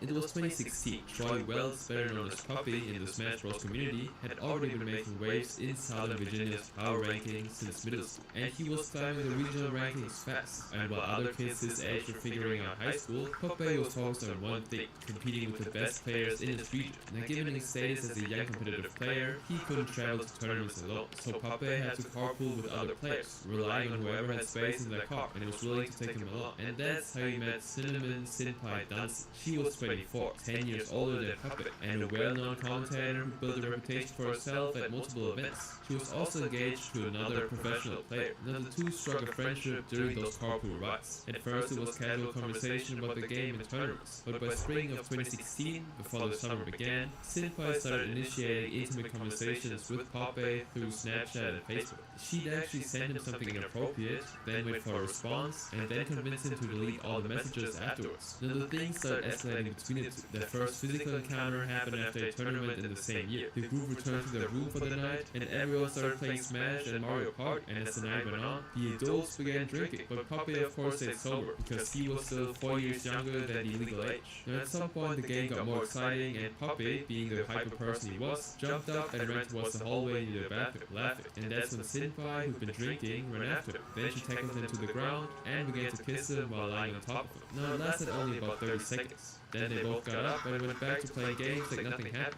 But for Puppet, the moment changed everything. He developed what he thought were real feelings for Senpai, and the encounters continued throughout the summer. They slept in the same bed most nights, and Senpai would kiss and cuddle. Their relationship also progressed to oral intimacy, but never went further than that. All the while, Senpai kept telling him that they would officially begin dating once he was grown, and she made a promise never to tell anyone. And whenever he questioned the nature of their affair, she'd manipulate him into silence, telling him that their relationship had to stay secret. and Poppy actually stayed silent. But by the time summer ended, so did their relationship. Senpai actually got a new boyfriend, but Poppy still remained in the picture because he had to see her at tournaments. And worse, he was often forced to play doubles with both Senpai and her new boyfriend. Now Poppy would actually show bad manners in every set by performing poorly on purpose, using offensive language and quitting angrily mid-game. And for 4 years, the nature of the relationship were just rumors in the community. There were stories about Senpai and Poppy circulating as early as 2016, but both denied them at the time. The truth actually stayed buried until 4 years later, July 1st, 2020. That's when Poppy, now 18, published a statement on Twitter, confirming everything. He detailed all the manipulation, the intimate encounters, and how it took a toll on him emotionally and psychologically. And the response was immediate.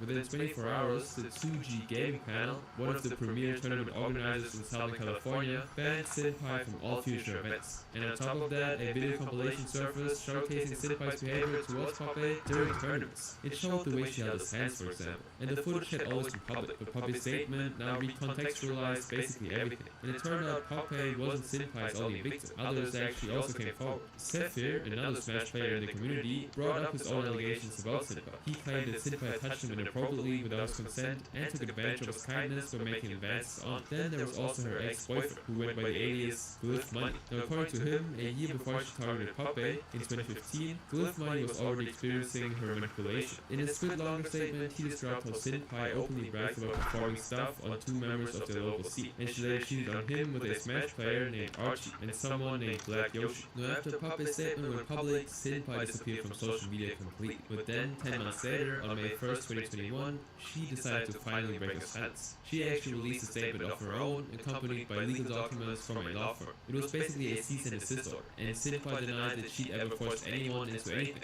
She also added, "I've never consented to or asked anyone to wait until I'm blackout drunk, vomiting and unconscious with their body parts anywhere inside of or on me in any way." She also attributed her behavior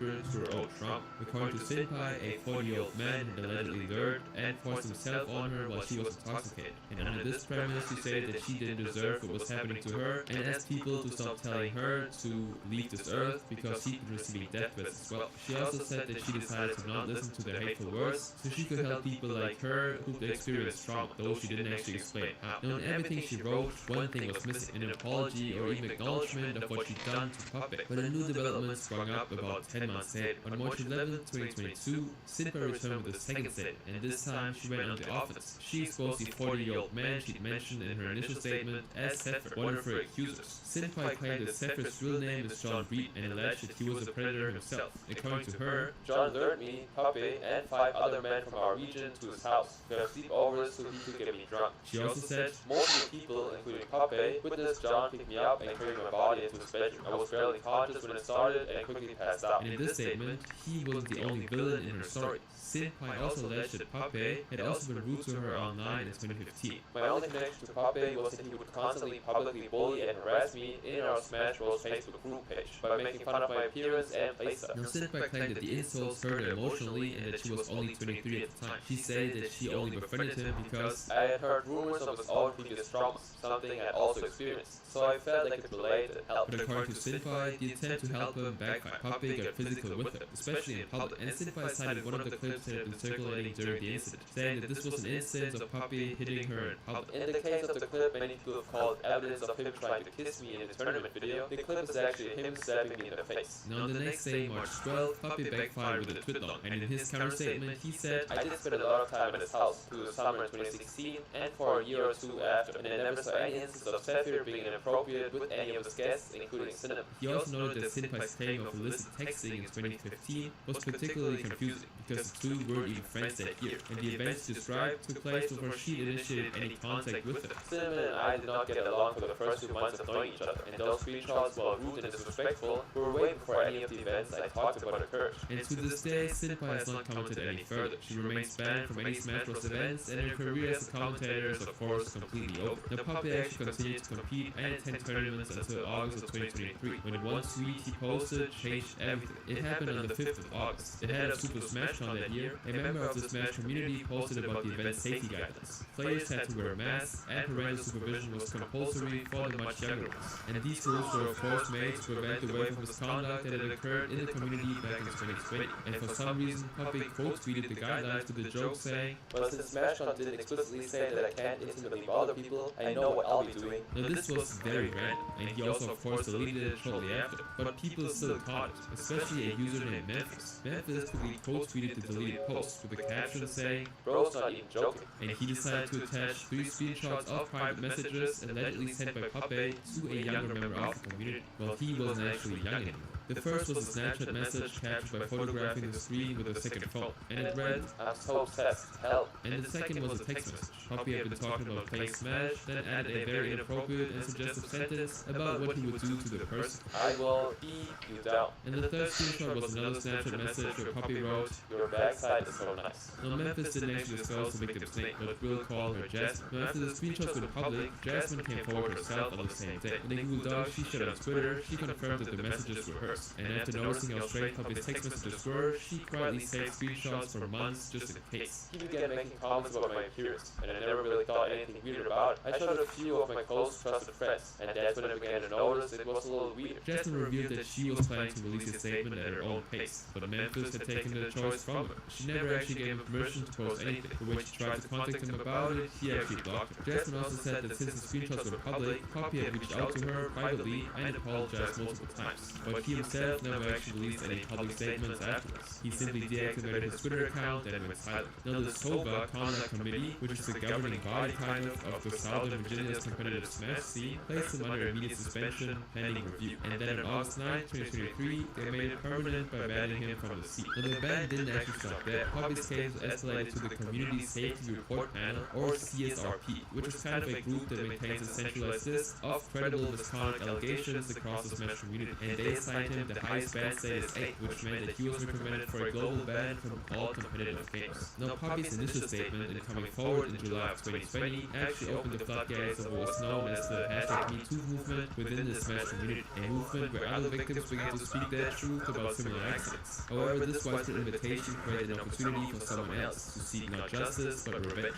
and this led to the unraveling of one of Smash Bros' most disturbing cases since inception. You guys just think I did this on purpose, like, I just was luring these guys in, like, what? Now the Smash Bros community was still recovering from the wave of illicit allegations that had rocked the first half of 2020. Both players, commentators, and also content creators were being called out left and right. And on July 1st, 2020, an 18-year-old player named Zachary Lowe, who went by Captain Zach, decided to come forward with his own statement. Now Captain Zach was known for one thing: his use of Bayonetta, a character most players struggle to control. Love Roblox? Earn Roblox digital gift cards with Microsoft Rewards. Sign up for Microsoft Rewards. And by 15, he was already one of the best Bayonetta players in the scene. Now on the other side of the story was another player. This was 23-year-old Nairobi Quesada, simply known as Nairo. He was one of the greatest Smash players of all time. He'd already won multiple championships across different games, and was the first player to ever beat Star Player Zero in a Smash 4 tournament. Now if you actually follow competitive Smash, you'd know Nairo. He had a massive following on Twitch and YouTube, and because of his standing in the scene, Nairo was able to maintain friendships with nearly every top player, and Captain Zach happened to be one of those people who got into his circle. However, their friendship was not the usual kind. Captain Zach and Nairo flirted openly on their social media accounts. Now this all started in March of 2017. What? CEO Dreamland, a tournament series organized by the gaming company CEO, which is short for Community Effort Orlando. Now during this time, Nairo was 20, and Captain Zach was around 5 years younger. Now before the event, both of them exchanged a series of flirtatious tweets, including one where Captain Zach referred to Nairo as his husband, and Nairo didn't even shut it down. There were even photos of Captain Zach lying on top of him on the floor. Now Nairo actually liked Captain Zach's flirty tweets and started conversations out of nowhere, but when another top player, Tweak, responded to Captain Zach's tweet, Nairo got a little bit jealous. Now their relationship was on good terms, until July 2020 hit, where Captain Zach posted a detailed statement on Twitter accusing Nairo of initiating an intimate encounter with him back in 2017, when he was still 3 years below the legal age. Now, according to his account, it happened at CEO Dreamland. He was supposed to stay with Tweek that night, but Tweek actually got sick, so Captain Zack chose to crash with Nairo instead. And that night, Captain Zack claimed that he performed stuff on Nairo. Then the next day, after the tournament wraps, they then did stuff again at an after party. Now, Zack also provided disco screenshots from right after CEO Dreamland, where he told other players what had happened with Nairo, and the timestamps matched the event dates. But the evidence didn't stop there. Captain Zack also claimed that Nairo had been paying him to stay quiet. People are like, it's your fault for accepting the money. Like, what was I supposed to do? I was offered it.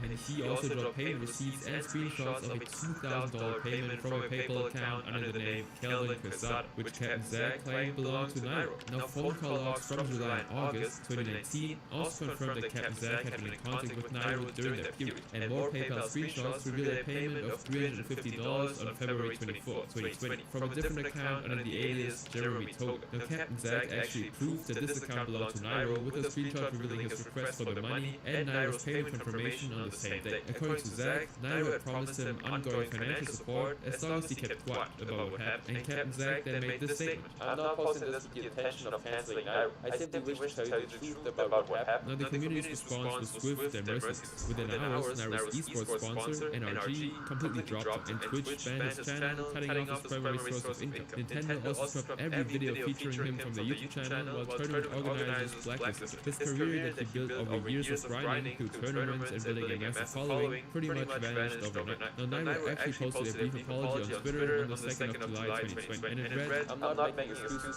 to Zack. I apologize for making you feel like you have to carry a burden all these years. I'm taking some time for self-reflection, and I'm committed to getting help. And right after sharing that post, he made all of his accounts private and pretty much disappeared from the internet entirely. But that same day, Tweek actually spoke up. Tweek, or Gavin Dempsey, was Captain Zack's childhood friend. He actually published his own statement on Twitter, and in it he revealed that he knew what had happened between Captain Zack and Nairo. He even said that he warned Captain Zack not to pursue anything intimate with Nairo that particular night, but Captain Zack didn't actually listen. Now, more importantly, Tweek revealed something else. He claimed that Nairo had also begged him not to tell anyone, and for 3 months that was the end of the story. Nairo stayed gone, and Captain Zack continued competing, and the community simply moved on, until October of 2020, when everything actually flipped. Another player named came forward with a tweet long on the side. He was a close friend of Zack's, and what he revealed changed pretty much everything. According to Tammin, Captain Zack had actually lied. Not about everything, but about who initiated the account. Tammin claimed that Captain Zack had admitted to him in private that he was the one who made the first move on Nairo that night at CEO Dreamland. Nairo had been drinking and Captain Zack did stuff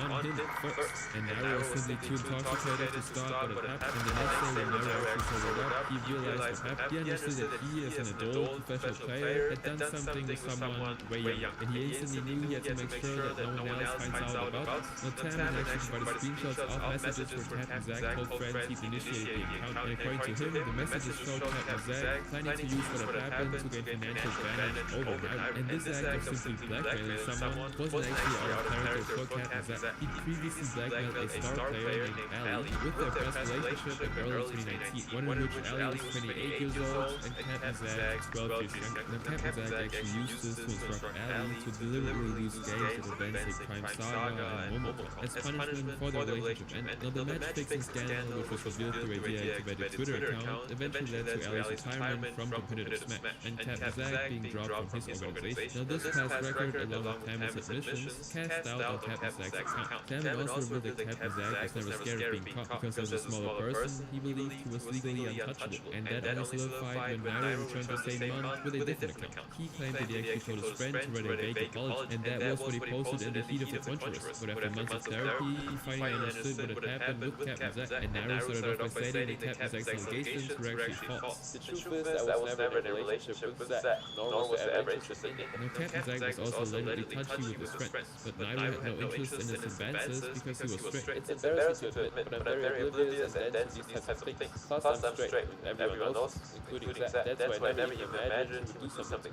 Now, Nairo's perspective explained that in their first encounter, Captain Zack did stuff on him while he was asleep, and afterwards he claimed that Captain Zack blackmailed him into the sex. You upgraded your phone, your headphones, your monitor, but your YouTube player still basic. Time to fix that. Look, volume booster, auto quality, custom speed control, picture-in-picture, segment loop or auto replay.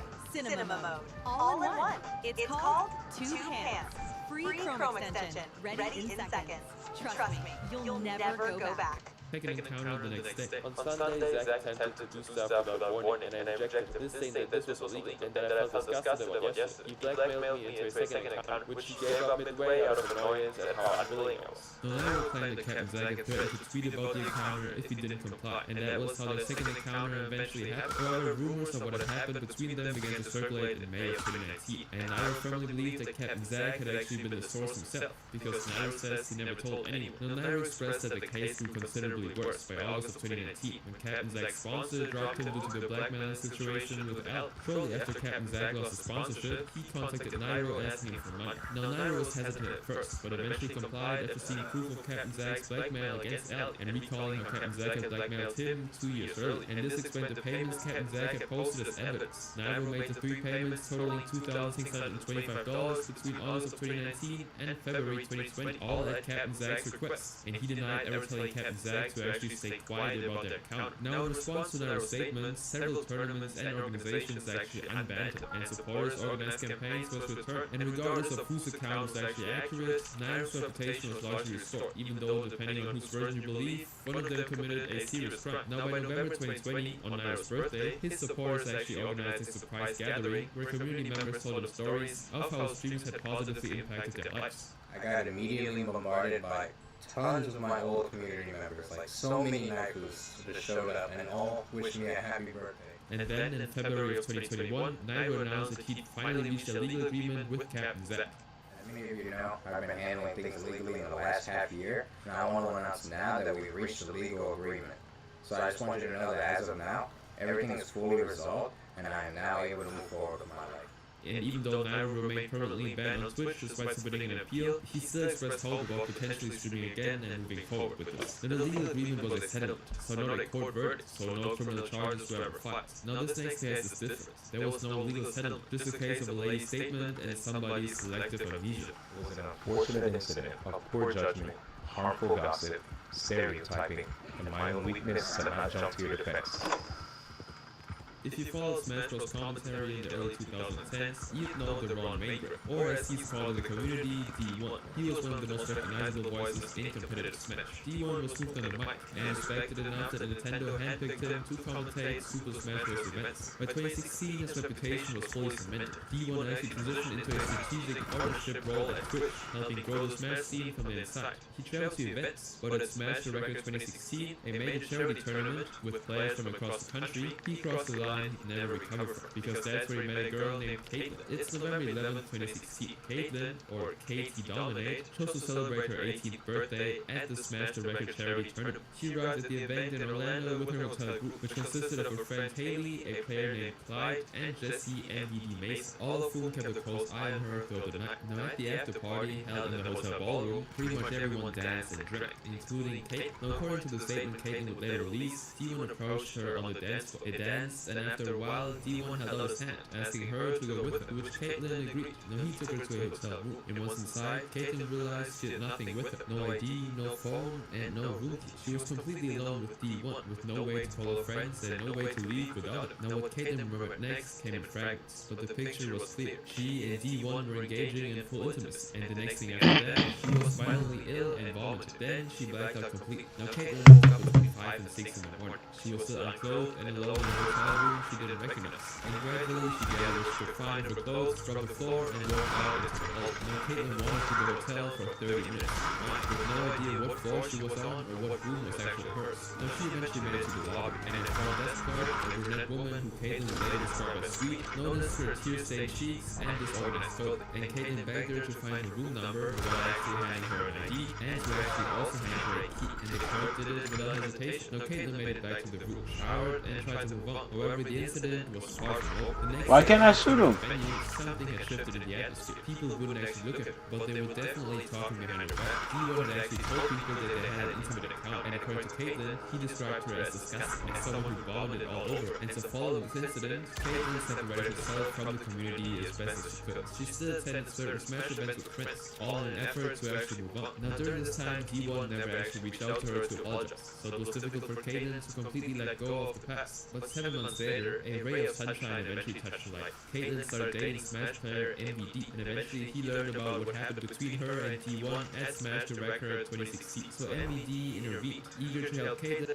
Y'all got denim? Hold on. On the website, y'all, ain't no way you guys are a free on-demand company anymore now. Be special local. Insane. What? Hey, stop playing, man. I'm sure I'm not over-exaggerating. Y'all, when I first started my brand, I didn't do print on demand because Promise y'all I'm not over-exaggerating. Black shirt, black hoodie. Get coached at the Evolution Championship Series, or EVO, which is an annual American esports tournament where players from around the world gather to compete. MVD set D1 and Caitlyn down to clear the air. And what Caitlyn got from the conversation was an apology. She described herself as cold and half-hearted. For her, the words felt like they were meant to close the chapter he would have done, and not to acknowledge what she'd been through. Yet she still accepted it and stayed silent. But still, the whole incident and lack of closure aided her for years. Then July 2020 arrived, and the wave of misconduct allegations I already mentioned was sweeping the community. And on the 2nd of July, Caitlyn decided to post her own handwritten allegations against D1. I've never been brave, and I've never spoken out, but I've been hurting for years, and here's my courage of coming out. You bragged, you told everyone about our intimate session, and that I was disgusting and vomited all over you, and I was someone who got passed around the community. I hate young me for silencing myself. I should have been brave. I should have been angry. I deserve closure. You should have stayed silent, not me. It never should have been me. Now this post went live, and within hours, D1 released his own statement. However, it was a response Caitlyn never saw coming. D1 claimed that he couldn't actually remember what Caitlyn was talking about in the first place. There are numerous accounts about what transpired at that event, and sadly that night I had zero recollection the next morning. He said he woke up the next morning with a splitting headache and had to call the hotel cleaners to fix the messy bathroom, but that was pretty much as far as his memory served. I remember waking up the next morning, a smasher who will not be named came into my room and he asked what happened. I replied, I have no idea. D1 claimed he didn't even know they'd been intimate until MVD told him, and he denied spreading rumors and bragging to anyone. When I heard what happened, it pained me greatly to hear, and I honestly was scared beyond belief to even speak to her since I didn't remember the story. I never bragged about her at all to anyone. This was a situation where I couldn't consent and woke up to a nightmare scenario. But following the statement, MVD posted some screenshots on his Twitter. These screenshots were from a private DM sent just 2 weeks after Smash the Record, and they revealed that D1 had known far more than he let on. MVD asked D1, "Have you talked to Caitlyn? Because I think she's the one you need to be apologizing to be honest. Granted, alcohol was part of the equation, you know better." But D1 simply responded with, "I'm good, fam. I wouldn't press the situation any further." Now in the second screenshot, D1 reached out to MVD, hoping that they were on the same page after the incident. "We should talk soon. Apparently I heard you still have issues with me when I thought we were good." To which MVD responded,